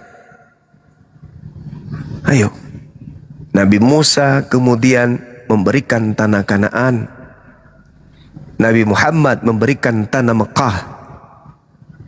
Dah. Nabi Musa kemudian pengajarannya memberikan Baitul Maqdis. Nabi Muhammad memberikan kemudian Hajar Aswad, Ka'bah di Mekah. Nabi Musa membawa hukum kepada kaumnya, Nabi Muhammad membawa hukum untuk kaumnya. Musuh-musuh Musa ditaklukkan, musuh-musuh Nabi Muhammad dihancurkan. Jelas itu. Musa membawa hukum, Nabi Muhammad membawa hukum. Musa membawa kitab, Nabi Muhammad membawa kitab. Musa berperang, Nabi Muhammad berperang. Nabi Musa dalam tekanan, Nabi Muhammad dalam tekanan. Nabi Musa menang dari tekanan, Nabi Muhammad menang dari tekanan. Nabi Musa diterima kaumnya, Nabi Muhammad diterima kaumnya. Pernah ditolak kaumnya, Nabi Muhammad pernah ditolak kaumnya. Apa yang tidak sama seperti Nabi Musa? Meninggalnya sama. Apa yang tidak sama? Kitabnya sama. Terlontar dari lisan dua nabi tersebut, ya. Apa yang beda? Nabi yang sama seperti Nabi Musa. Bismi anuki. Nabi itu akan mengucapkan atas namaku. Dalam Ibraninya, Ulangan 18. Dalam Al-Quran, Bismillah. Lalu, apa yang beda? Hanya kedegilan, ketegaran tengkuk. Lalu melemparkan kemudian kebenaran itu di belakang pundaknya, sehingga gengsi untuk menerima Nabi yang sama seperti Nabi Musa, tak lain dan tak bukan adalah baginda Rasulullah Muhammad sallallahu alaihi wasallam. Wa man azlamu mimman iftara 'ala Allahil kadhiba wa huwa yud'a ila Islam. Itu kata Quran. Ketika masih ada orang hari ini mendengarkan tentang Islam dan mengatakan Islam itu dan masih menceritakan tentang Allah sesuatu yang tidak benar, setelah Islam datang kepadanya, maka mereka dihitung orang-orang zalim. Wa man azzamu mimman iftara 'ala Allahil kadhiba wa huwa yud'a ila Islam. Siapakah yang lebih zalim daripada orang yang mengada-adakan kebohongan tentang Allah padahal dia diseru kepada agama Islam? Anda bingung, mana yang Tuhan? Bapa, Yesus, Roh Kudus. Tapi Islam datang menyeru tentang Allah. Tapi Anda tidak mau menerima itu, maka Allah mengatakan, Wallahu la yahdil qaumaz zalimin. Allah tidak memberi petunjuk kepada mereka kaum yang zalim. Anda zalim, Bung. Zalim terhadap diri Anda sendiri. Contoh kezaliman yang sederhana yang Anda lakukan. Anda tidak mau menyentuh original teks kitab saudara, sementara saudara sendiri sadar bahwa lebih valid original teksnya daripada terjemahan. Tapi Anda mau hidup di terjemah. Itu zalim namanya. Zalim. Apa Anda kira Anda hidup menjadi batu?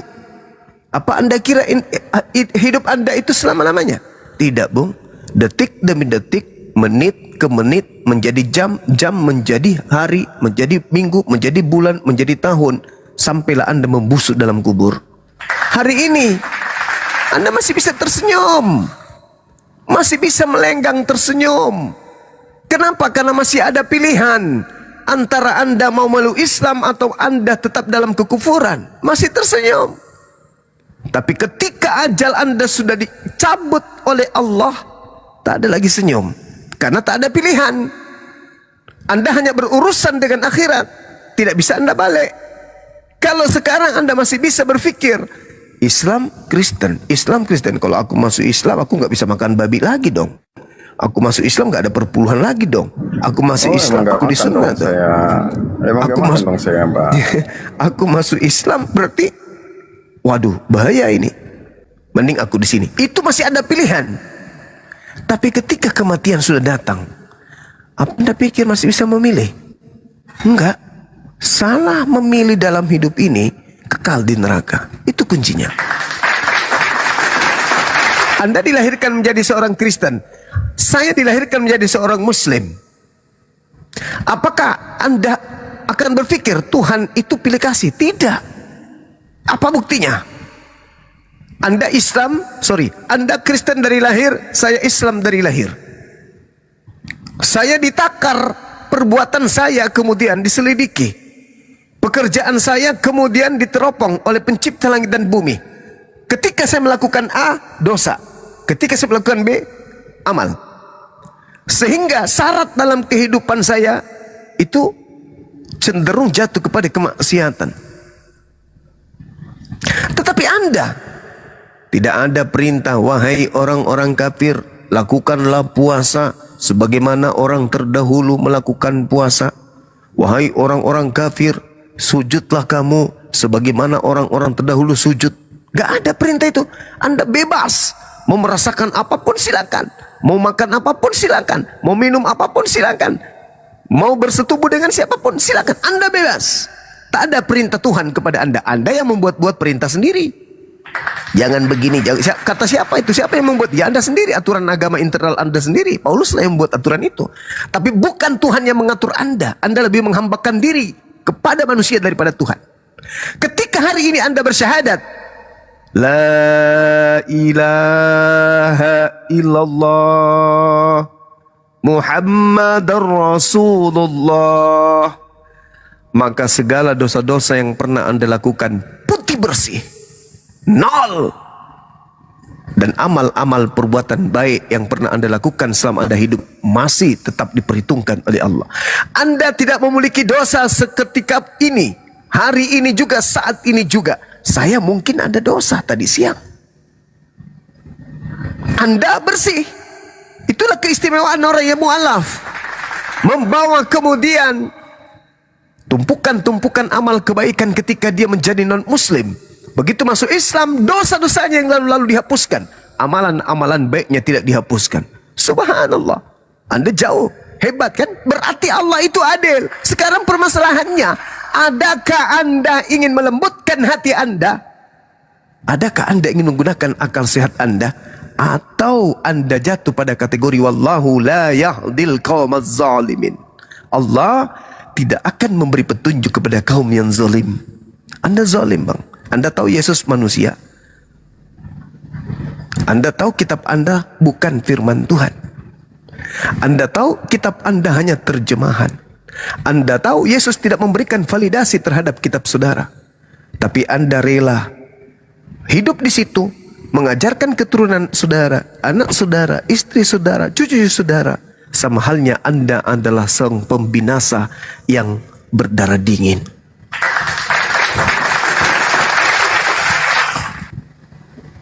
Anda tahu itu. Bahkan Bible Anda menceritakan hari terakhir nanti banyak orang memanggil aku Tuhan. Anda tahu itu. Berarti keturunan Anda kelak, kalau Anda kemudian tidak mengajari dia untuk tidak manggil Yesus sebagai Tuhan, keturunan Anda secara turun-temurun akan bertemu dengan Yesus dan akan diusir. Cucu Anda akan mengatakan, saya diajarin sama kakek, namanya Arom. Arom menunjuk kakek bapaknya, aku diajarin sama bapak gue. Akhirnya Anda dengan leluhur Anda dan cucu-cucu Anda sama-sama menjadi bahan bakar api neraka Jahannam. Na'udzubillah summa na'udzubillah. Hari ini ada kesempatan, lembutkan hati saudara. Anda enggak rugi masuk Islam. Masuk Islam Anda cinta kepada Yesus. Anda mendudukkan Tuhannya Yesus sebagai satu-satunya Tuhan. Tidak ada ruginya masuk Islam.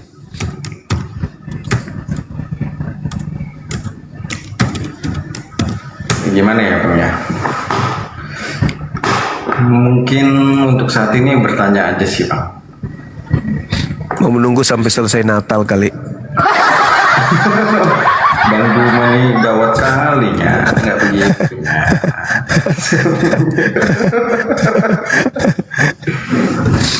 Iya silakan. Bang Juma, misalkan kita mengakui bahwa ada nabi memang di Arab telah datang yang sama seperti Musa sesuai firman Tuhan, misalkan Bang Juma ya. Kita mempercayai juga Tuhan itu satu, Tuhan yang diajarkan oleh Nabi Muhammad. Tapi tanpa melalui pengajaran Nabi Muhammad, apa bisa Bang Juma? Yang tadi, waman azlamu mimman iftara 'ala Allahil kadhiba wa huwa yud'il Islam. Gimana? Tuhan egois dong kalau kayak gitu, mengharuskan mengikuti Nabi Muhammad.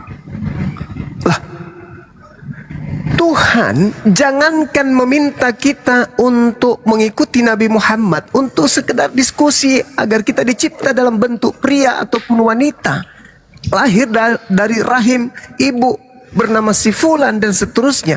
Kita nggak diberi. Kenapa? Karena kita tatarannya makhluk, dia maha kuasa.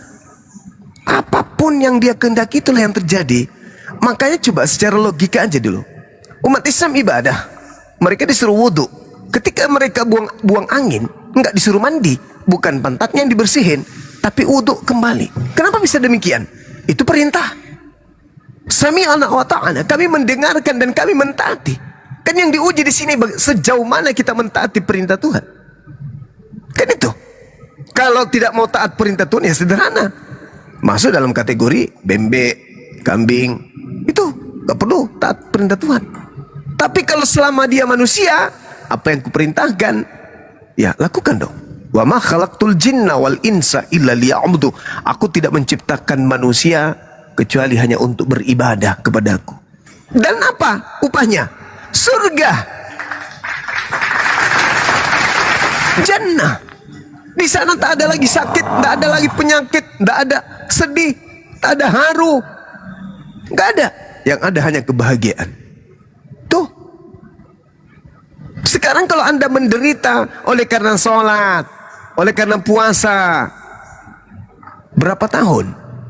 Ya 30 tahun lah misalnya. Tapi setelahnya hidup kekal, Anda bahagia selama-lamanya. Kan hanya itu yang Anda inginkan hindari kan? Sholat, puasa, nggak mau satu istri aja. Aku mau lebih dari satu istri. Itu aja kan yang ditakuti oleh saudara-saudara kita yang sudah bisa mendapatkan hidayah. Waduh, kalau saya masuk Islam ini, saya harus 5 kali sehari sujud. Saya ada pengalaman seorang pendeta dari Mamasa pernah nelpon saya masih ingat, sering saya ceritakan. Bang Soma, ya paman, boleh nggak saya masuk Islam tapi sholat saya ya bolong-bolong lah. Orang saya sekali seminggu aja beratnya minta ampun, apalagi ini 5 kali sehari. Pusing saya lihat itu teman saya Bang Suma. Kenapa? Saya belum ngapa-ngapain, belum baca beberapa lembar Bible, lewat lagi asar, belum lagi baca beberapa lembar, lewat lagi maghrib, begitu aja terus kalian tiap hari. Pening aku lihat, saya aja capek. Gimana saya mau masuk Islam? Padahal saya tahu Islam itu betul, tapi berat Bang Suma. Itu pertanyaan pertama. Kemudian beberapa saat, entah 1 minggu 2 minggu kemudian dia nelpon lagi. Namanya Pendeta Yusuf. Mudah-mudahan beliau dengar.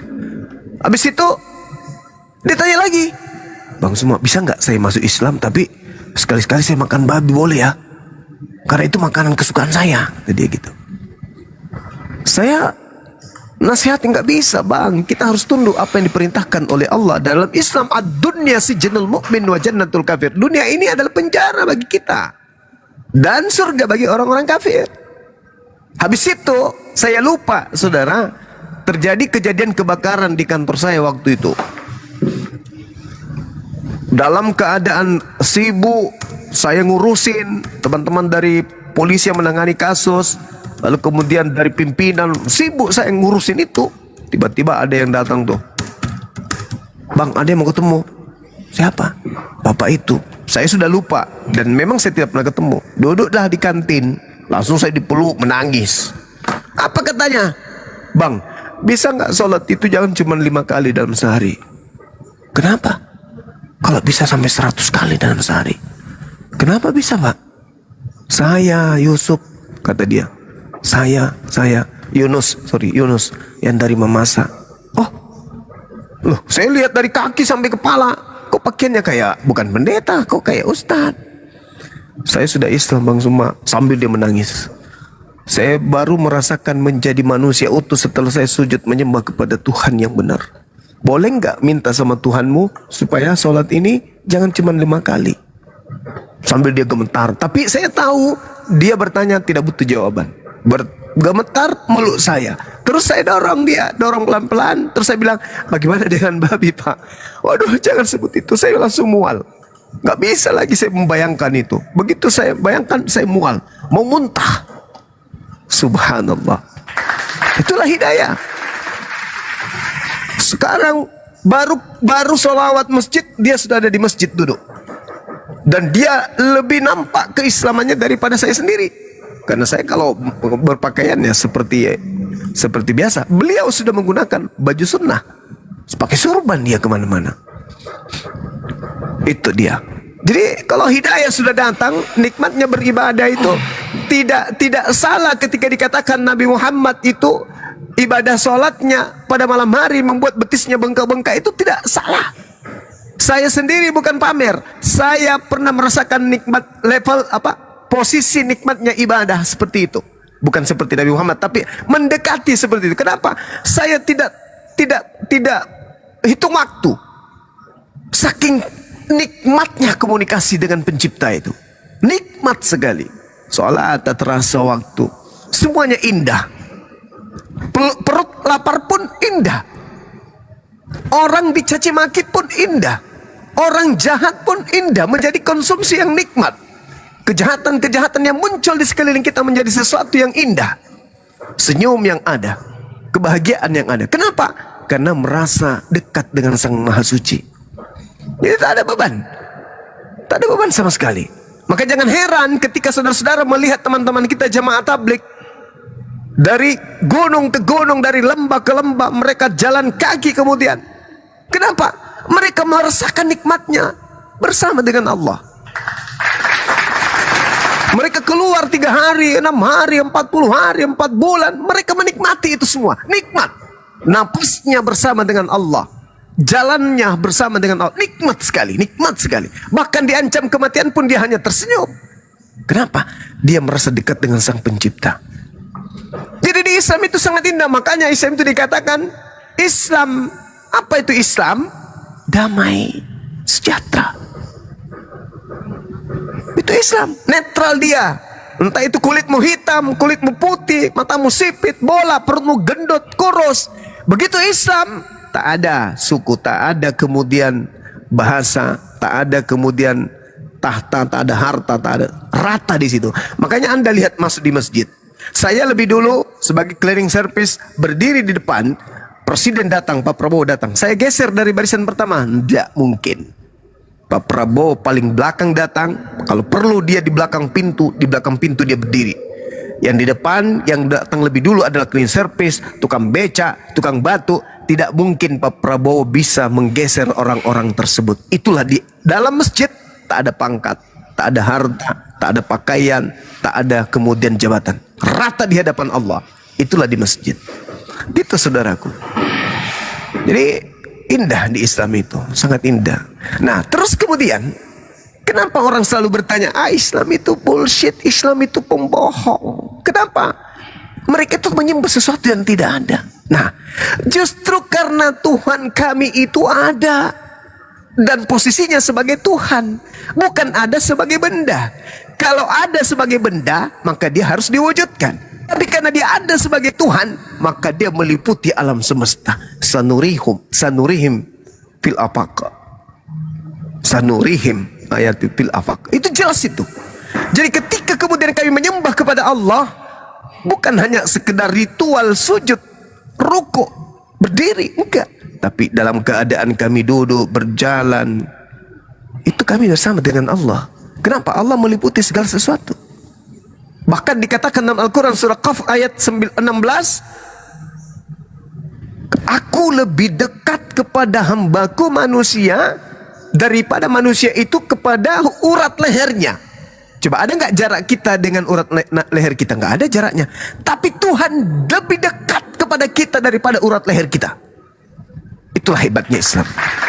Makanya jangan cari mana Tuhan yang enggak. Tuhan itu maha melihat, Tuhan itu maha mendengar. Tuhan itu ada. Bukan ada di mana-mana, enggak. Tuhan itu ada, meliputi alam semesta ini. Makanya dia mengatakan bahwa kepada mereka yang mencari aku, katakan aku lebih dekat kepada dirinya daripada dirinya terhadap urat lehernya. Apa pembuktiannya secara biologis? Sekarang Anda lihat telapak kaki Anda. Anda tidak merasakan, dulu dia imut, sekarang dia sudah keriput. Siapa yang mengatur itu semua? Bahkan tangan kita ini bukan punya kita. Bibir kita bukan punya kita, telinga kita bukan punya kita. Lalu mana punya kita? Kita nggak ada. Kita ini milik Allah. Nggak ada kita ini. Kita ini miliknya Allah. Kita nggak ada. Yang kamu garuk itu bukan kepalamu. Iya dong. Rambutmu yang kamu rapikan bukan punyamu. Bukan. Saya sudah dengarkan. Ya, Itu semua milik penjelasannya Allah. bagus. Segala sesuatunya adalah milik Allah. Sebenarnya gini sih Bang Juma, kalau penjelasan Bang Juma ya hampir sama. Sebenarnya kita pun di gereja begitu penjelasannya. Kepunyaan di dunia ini kepunyaan milik Tuhan semuanya. Dan memang kalau untuk kebenaran sebenarnya gini, saya masih compare sih Bang Juma. Jadi ada data yang kemarin kita diskusikan bahwa Yesus adalah jalan keselamatan dan hidup, tidak ada sampai kepada Bapa kecuali melalui Dia. Tapi saya juga baca hadis gini Bang Juma ya. Hadisnya saya lupa, mungkin Bang Juma tahu ya, tapi saya udah baca. Jadi itu ada di kepala saya terus Bang Juma. Setelah kita diskusiin data yang kemarin, jalan kebenaran dan hidup, hadisnya gini bunyinya Bang Juma ya. Jadi ketika pada saat setelah kematian ada namanya hisab di Islam, bahwa yang memberikan syafaat itu Nabi Muhammad. Semua manusia meminta tolong kepada junjungannya, cuman semua junjungannya menunjuk Nabi Muhammad. Hadis itu apakah sanadnya benar Bang Juma atau memang itu valid? Iya, betul. Bukhari maksudnya. Ya saya lupa, tapi Ya, itu ada. Bukhari Saya baca. hadits 6886. Jadi Ketika manusia itu meminta datang meminta kepada Nabi Yesus, Ibrahim, datang kepada Isa, semua bahwa- nabi. ya bahwa mereka menjanjikan keselamatan mengikuti Dia. Ternyata mereka nyuruh ke Nabi terakhir, Nabi Muhammad. Nabi yang Muhammad. bisa memberikan syafaat gitu. Iya, benar. Itu apakah betul Bang Juma? Itu Itu sanadnya betul. gimana Bang? Apakah real begitu? Ya, itu adalah hadis sahih. Itu hadis sahih. Hadis sahih berasalkan dari Al-Quran atau gimana? Al-Quran surah Ali Imran ayat 31. Qul in kuntum tuhibbunallah. Ya, silakan. Al-Imran 31 coba. Al-Imran 31. Bentar. Qul in kuntum tuhibbunallaha fattabi'uni yuhibbukumullahu wa yaghfir lakum dunubakum wallahu ghafurur rahim. Katakanlah Nabi Muhammad, jika kamu mencintai Allah, ikutilah aku, niscaya Allah akan mencintaimu dan mengampuni dosa-dosamu. Apakah ini bercerita tentang hisab, yaumul hisab? Yes. Betul. Di mana? Ya itu. Ketika kita mengikuti Nabi Muhammad, maka pencipta langit dan bumi akan mencintai kita dan menghapuskan dosa-dosa kita.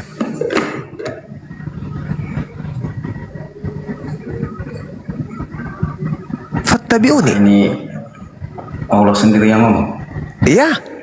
Kul, itu perintah kepada Nabi Muhammad. Katakanlah kepada mereka. Kemudian Di dalam Al-Quran surah At-Taghabun ayat 9, Allah subhanahu wa ta'ala menjelaskan, Bismillahirrahmanirrahim, Yauma yajma'ukum liyaumil jam'i dzalika yaumut taghabun. Ingatlah hari ketika Allah mengumpulkan kamu pada hari perhimpunan, yaitu hari kiamat. Itulah hari pengungkapan dosa-dosa. Siapa yang beriman kepada Allah dan mengerjakan kebajikan, niscaya dia akan menghapus dosa-dosanya dan memasukkannya ke dalam surga. Mereka kekal di dalamnya selama-lamanya. Itulah kemenangan yang agung. Zalikal fawzul azim.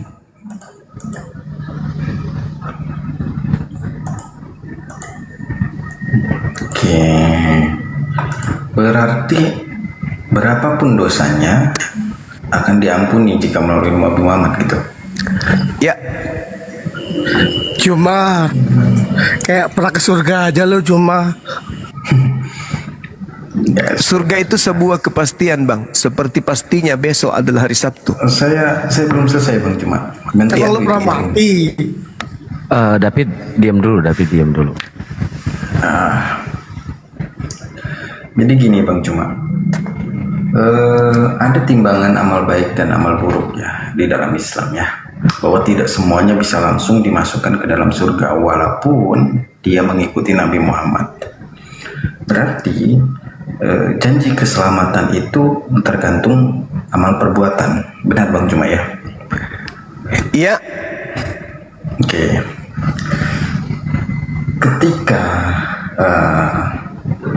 pertimbangan pada saat hisab amal baik dan amal buruk imbang, berarti disitulah Nabi Muhammad akan memberikan syafaatnya gitu, atau syafaat. Betul. berarti Benar sekali. masih bisa, walaupun dia imbang amal baik dan amal buruk, di hari itu dia tidak beraktivitas lagi, masih bisa ditambahkan amal baiknya oleh Nabi Muhammad gitu.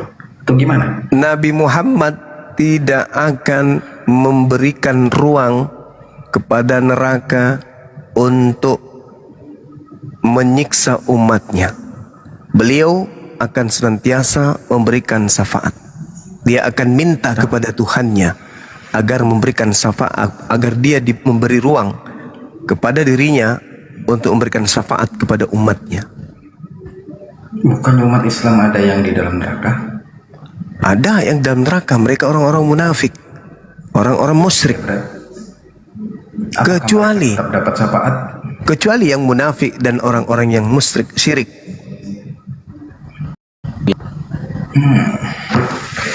Saya masih belum nyambung ini Bang Juma. Jadi gini, Bang Juma Iya. bilang tadi tidak akan disentuh api neraka untuk umatnya Nabi Muhammad. Itu yang pertama.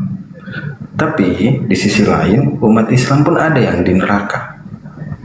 Itu gimana maksudnya Bang Juma? Yang munafik, musyrik, Munafik. oh nggak bisa, nggak bisa. Baginda Rasulullah Muhammad SAW tidak bisa memberikan syafaat kepada orang-orang yang munafik, orang-orang yang murtad, orang-orang yang musyrik, menyembah selain daripada Allah. Tapi umatnya yang tidak melakukan dosa tersebut, tapi melakukan dosa yang lain, Nabi Muhammad memberikan syafaat kepada mereka. Kan sudah ada ajaran. Gimana? Berarti kesimpulannya, walaupun di dalam hatinya mempercayai satu Tuhan dan percaya Muhammad itu nabinya, kalau dia melakukan perbuatan syirik, berarti dia tetap kekal di neraka gitu. Yes. Kalau syirik itu tidak bisa diampuni. Berarti nggak menjamin keselamatan dong mengakui itu. Ya. Tidak ada keselamatan bagi orang yang syirik. Tidak ada keselamatan bagi orang munafik. Sekarang begini saudara, ada enggak umat Islam yang bisa menjamin dirinya tidak melakukan dosa dalam sehari? Enggak ada kan? Semua manusia nggak ada yang bisa jamin. Nah itu dia. Makanya manusia berat. hidup butuh jaminan Bang. Tidak ada yang bisa menjamin bahwasanya kemudian Yesus berarti oh Yesus tidak menjamin. bagi yang Yesus. percaya Ya, kecuali yang percaya. Sama seperti Nabi Muhammad. Kan tadi dalilnya, kita sudah baca kan, Ali Imran ayat 31. Yang mengikut, Tapi yang Bang Juma mengikut. bilang, Apakah orang munafik mengikut? Tidak kan? Tapi percaya. Apakah orang syirik Percaya. mengikut? Kan tidak. Tidak dibenarkan. Karena Nabi Muhammad tidak pernah mengajarkan itu. Kalau orang yang disebut munafik itu, saudara, dia sudah tahu hukum, tapi dia langgar. Yang disebut syirik itu adalah dia sudah tahu Tuhan itu Allah, tapi dia masih menuhankan yang lain. Dia udah tahu, berarti dia sengaja. Berbeda dengan orang yang melakukan dosa bukan karena dia sengaja, bukan karena dia ingin musyrik pada Tuhan, bukan karena dia berpura-pura, bukan. Kayaknya saya harus belajar tentang itu sih. Soalnya saya belum dapat definisi syirik, musyrik itu memang. Kalau syirik ada itu yang- menyembah, mengakui Allah itu satu-satunya Tuhan, tapi juga masih percaya yang lain. Ada yang bisa memberikan keselamatan selain daripada Tuhan pencipta langit dan bumi. Ada yang bisa memberikan rezeki selain daripada Tuhan. Misalnya dia sholat, tapi terkadang juga dia pergi ke kuburan minta nomor di sana untuk pasang nomor apa itu. Itu namanya syirik. Itu yang enggak diampuni oleh Allah. Kemudian yang disebut berarti ngerujuk ke data, tidak boleh ada ilah lain selain Allah. ya betul, nggak boleh ada ilah lain selain daripada Allah. Kemudian disebut munafik, dia sholat hanya untuk disanjung orang, dia bersedekah hanya untuk pamer ke orang, dan begitu seterusnya. Orang munafik diberi kepercayaan, kemudian berkhianat, berjanji berdusta. Itu orang munafik, berpura-pura, kamuflase, hanya ingin menipu orang. Mati dalam keadaan seperti itu tidak diampuni oleh Allah. Orang-orang munafik itu tempatnya paling rendah di neraka. Berarti yang dibutuhkan oleh Nabi Muhammad adalah umatnya yang tulus. Kalaupun dia jatuh dalam dosa, dia kembali bertobat, menyesali perbuatannya. Makanya dikatakan tadi di dalam ayat suci Al-Quran yang saya bacakan, yauma yajma'ukum, pada hari penghimpunan, orang-orang yang beriman kepada Allah, orang beriman itu yang tidak menduakan Allah, mengerjakan amalan kebajikan, artinya mereka ikhlas dalam beramal, maka Allah menghapuskan dosa-dosanya, lalu memasukkannya ke dalam surga. Satu-satunya nabi yang menjelang kematiannya menyeru kepada Tuhannya terkait umatnya hanya Nabi Muhammad. Ummati, ummati, ummati, umatku, umatku, umatku. Ada Tuhan mau meninggal, malah dia minta tolong untuk diselamatkan dirinya sendiri. Eli, Eli, lama sabaqtani, Tuhanku mengapa kau meninggalkan aku? Tapi Nabi Muhammad dia nggak peduli dirinya, dia lebih peduli kepada umatnya. Itu baru dikatakan kasih yang sejati. Ada Tuhan mati, justru dia mau Tuhanku mengapa kau meninggalkan aku? Mati dia. Tapi Nabi Muhammad, ummati, ummati, umatku, umatku, dia malah mengkhawatirkan umatnya daripada mengkhawatirkan dirinya. Malah dia berdoa kepada Allah, ya Rabb, katakan kepada pencabut malaikat, apakah seperti ini sakitnya sakaratul maut? Ya, apakah umatku juga kelak akan merasakan sakit seperti ini? Kata malaikat, ya. Tolong berikan semua kesakitan sakaratul maut umatku itu biar aku yang merasakan, jangan mereka. Bayangkan cintanya Nabi Muhammad kepada kami umatnya. Ingat saudaraku, di bumi kita, di dunia kita ini, di negara manapun, seorang raja, seorang presiden, orang kaya raya, seorang pejabat negara, atau apapun itu, ketika dia ingin mati, dia selalu berwasiat apa? Kuburkan aku di pemakaman keluarga. kuburkan aku di samping istriku, kuburkan aku di tengah-tengah anakku. Itu raja, itu presiden. Nabi Muhammad kerajaannya sudah 1400 tahun tidak pernah luntur. Tapi apa kata beliau? Kuburkan aku di tengah-tengah sahabat-sahabatku. Kenapa harus di tengah sahabat? Kenapa enggak di tengah keluarga? Karena yang menyampaikan risalah keislamannya untuk menyelamatkan umat manusia adalah sahabat-sahabatnya dan juga keluarganya. Untuk menjadi saksi bahwa dia dan sahabatnya adalah satu ajaran.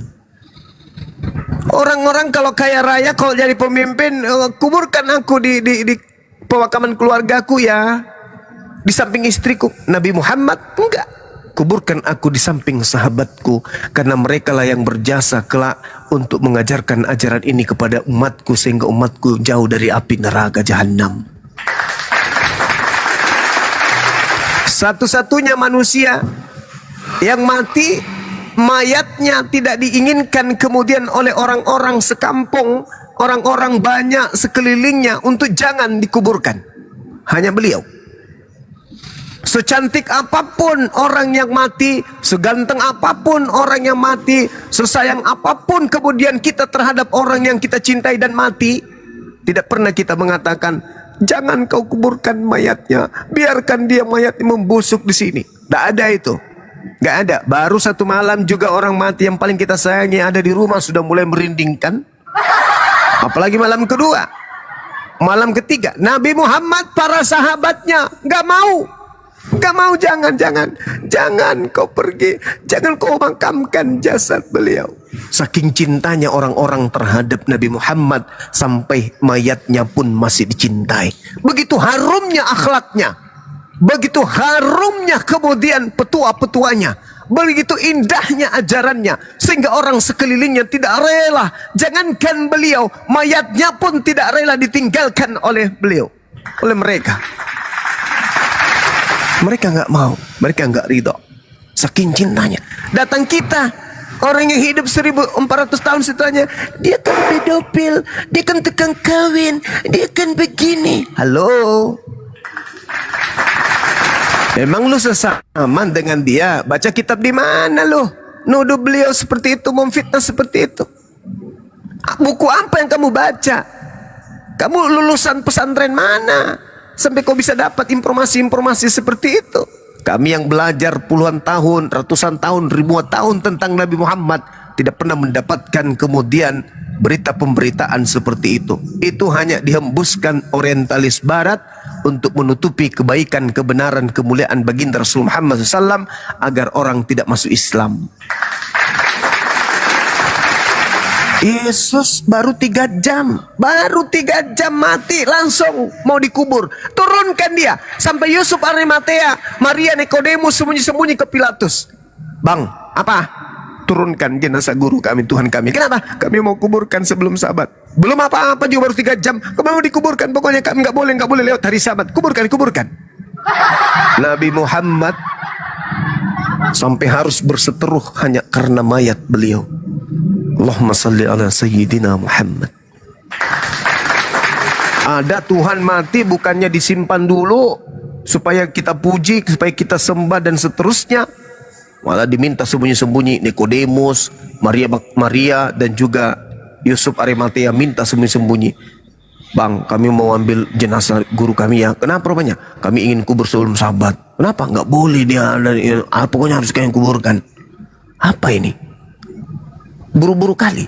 Berarti nggak ada sayang, nggak ada cinta. Kalau di Islam, ini mau dimakamkan, tunggu dulu dong. Anaknya yang dari Jakarta belum datang. Tunggu dulu, masih ada anaknya. Kalau ini nggak ada pokoknya kuburkan. Udah mau sahabat, kuburkan pokoknya. Sembunyi-sembunyi pun diambil jenazahnya, lalu dikubur. Nah, inilah bukti wujud cinta. Orang kita lihat saudara, kalau ada orang dibenci sekampung, yang ada adalah kewajiban orang sekampung memakamkan orang yang dibenci itu. Apakah dipertahankan tinggal jenazahnya? Enggak. Kalau perlu belum mati udah dikubur. Kalau orang dibenci nih, baru masih bernapas satu-satu, tapi kan orang dibenci, udah kuberang, hampir cepat, mengganggu aja nih. Tapi kalau orang disayang, berat rasanya sampai menghantarkannya itu ratusan ribuan manusia. Kalau orang disayang, berbaris orang sampai ke pemakaman. Karena orang disayang. Bagaimana dengan Nabi Muhammad? Dunia berkabung ketika beliau meninggal. Dunia berkabung. Nah, bagaimana Yesus ceritanya bang ketika dia mati? Ada nggak muridnya mengantarkan ke pemakaman? Sederhananya gini, katanya dia bangkit hari ketiga. Ada nggak muridnya yang menunggu detik-detik kebangkitannya? Kalau ada satu, saya berhenti menjadi apologet Islam. Saya ulang, kalau ada satu murid Yesus yang menunggu Yesus bangkit pada hari ketiga, saya berhenti, saya tutup apologet Islam Indonesia. Kalau ada satu muridnya yang menunggu kebangkitan Yesus, tak ada satupun murid yang menunggu kebangkitannya, nggak ada. Kebangkitannya memang nggak ada yang tahu, bang. Kebangkitannya memang nggak ada yang tahu. Gimana ceritanya? Matius 12 nomor 38 sampai nomor 40. Angkatan jahat ini minta satu tanda dan tidak akan diberikan satu tanda selain tanda Yunus. Sebab Yunus 3 hari 3 malam dalam perut ikan. Demikian juga anak manusia, Yesus katanya, akan keluar dari perut bumi hari ketiga. Kenapa nggak ada yang nunggu? Malah ketika ada muncul Shalom alaihim, mereka kaget dan ketakutan sebab mengira melihat apa? Jangan kesana dulu. Melihat hantu. Na'udzubillah summa na'udzubillah. Enggak, Coba itu kalau kan Nabi Muhammad kemudian diyakinkan datang. lagi, bang. Kan itu diyakinkan lagi, bang, bahwa kalau nggak percaya suruh pegang langsung kan, suruh raba langsung kan. Iya, itu dia saudaraku, itu dia sampai memelas-melas. Ada apa kalian ini? Akulah ini. Lihatlah tanganku, lihatlah kakiku, rabalah aku. Masih ketakutan, orang nggak percaya. Adakah di antaramu yang memiliki makanan? Dikasihlah ikan goreng dan sedikit madu. La haula wala quwata illa billah. Artinya kebangkitan itu tidak diinginkan oleh murid-muridnya.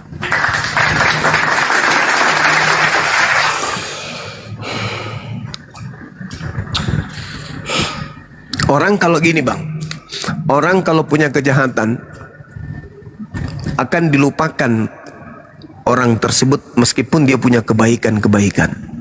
Contoh dalam kehidupan kita keluarga kita nih, orang tua kandung yang melahirkan kita. Kita bergabung menyebut namanya itu paling setahun, 2 tahun, 3 tahun, 4 tahun, 5 tahun, 6 tahun, 7 tahun. Aduh, itu hebat kali. Ada biasanya membacakan doa orang tuanya surah Yasin setiap Jumat. Malam Jumat bacakan orang tuanya kalau di Islam Al-Quran. Bertahan berapa bulan? Tapi baginda Rasulullah Muhammad sallallahu alaihi wasallam 1400 tahun silam, umatnya cintanya kepada yang tidak pernah luntur sedikit pun. Tapi ada kejadian aneh di pihak saudara. Katanya sayang kepada Yesus, tapi marah kepada umat Islam yang membela Yesus, yang mengatakan Yesus tidak ditampar, tidak ditonjok, tidak diludahin, tidak ditelanjangin, tidak digantung, tidak ditombak, tidak dibunuh. Marah kepada umat Islam. Mereka maunya Yesus itu ditonjok, ditampar, di blender, wah pokoknya senang kali kalau Yesus itu menderita, senang kali. Senang kali. Andaikan di kitabnya orang Yahudi ada yang lebih parah dari Yesaya 53, bilur-bilurnya, andaikan saja ulat-ulatnya, itu juga dijadikan untuk Yesus. Berbeda sekali dengan Islam. Islam membela Yesus mati-matian, tapi Islam dibenci mati-matian.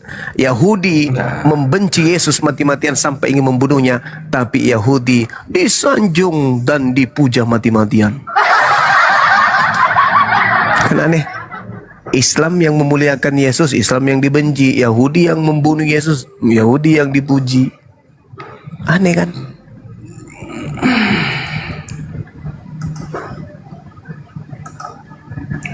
Ya, saya kira begitu saudara Aaron.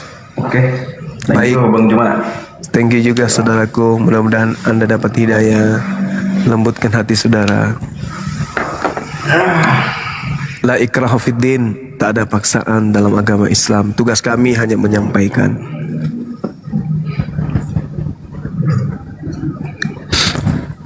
Oke, teman-teman silakan. Bang Handi, mungkin Dinda Ardiansa. Saya mau sarapan dulu. Ini pertama naik Gurunda, Arom cerah banget mukanya. Sekarang kok jadi berantakan mukanya.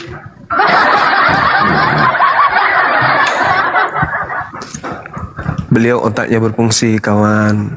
Susah. Orang cerdas itu nggak bisa menyembunyikan kebenaran. Sulit. Sebenarnya gini,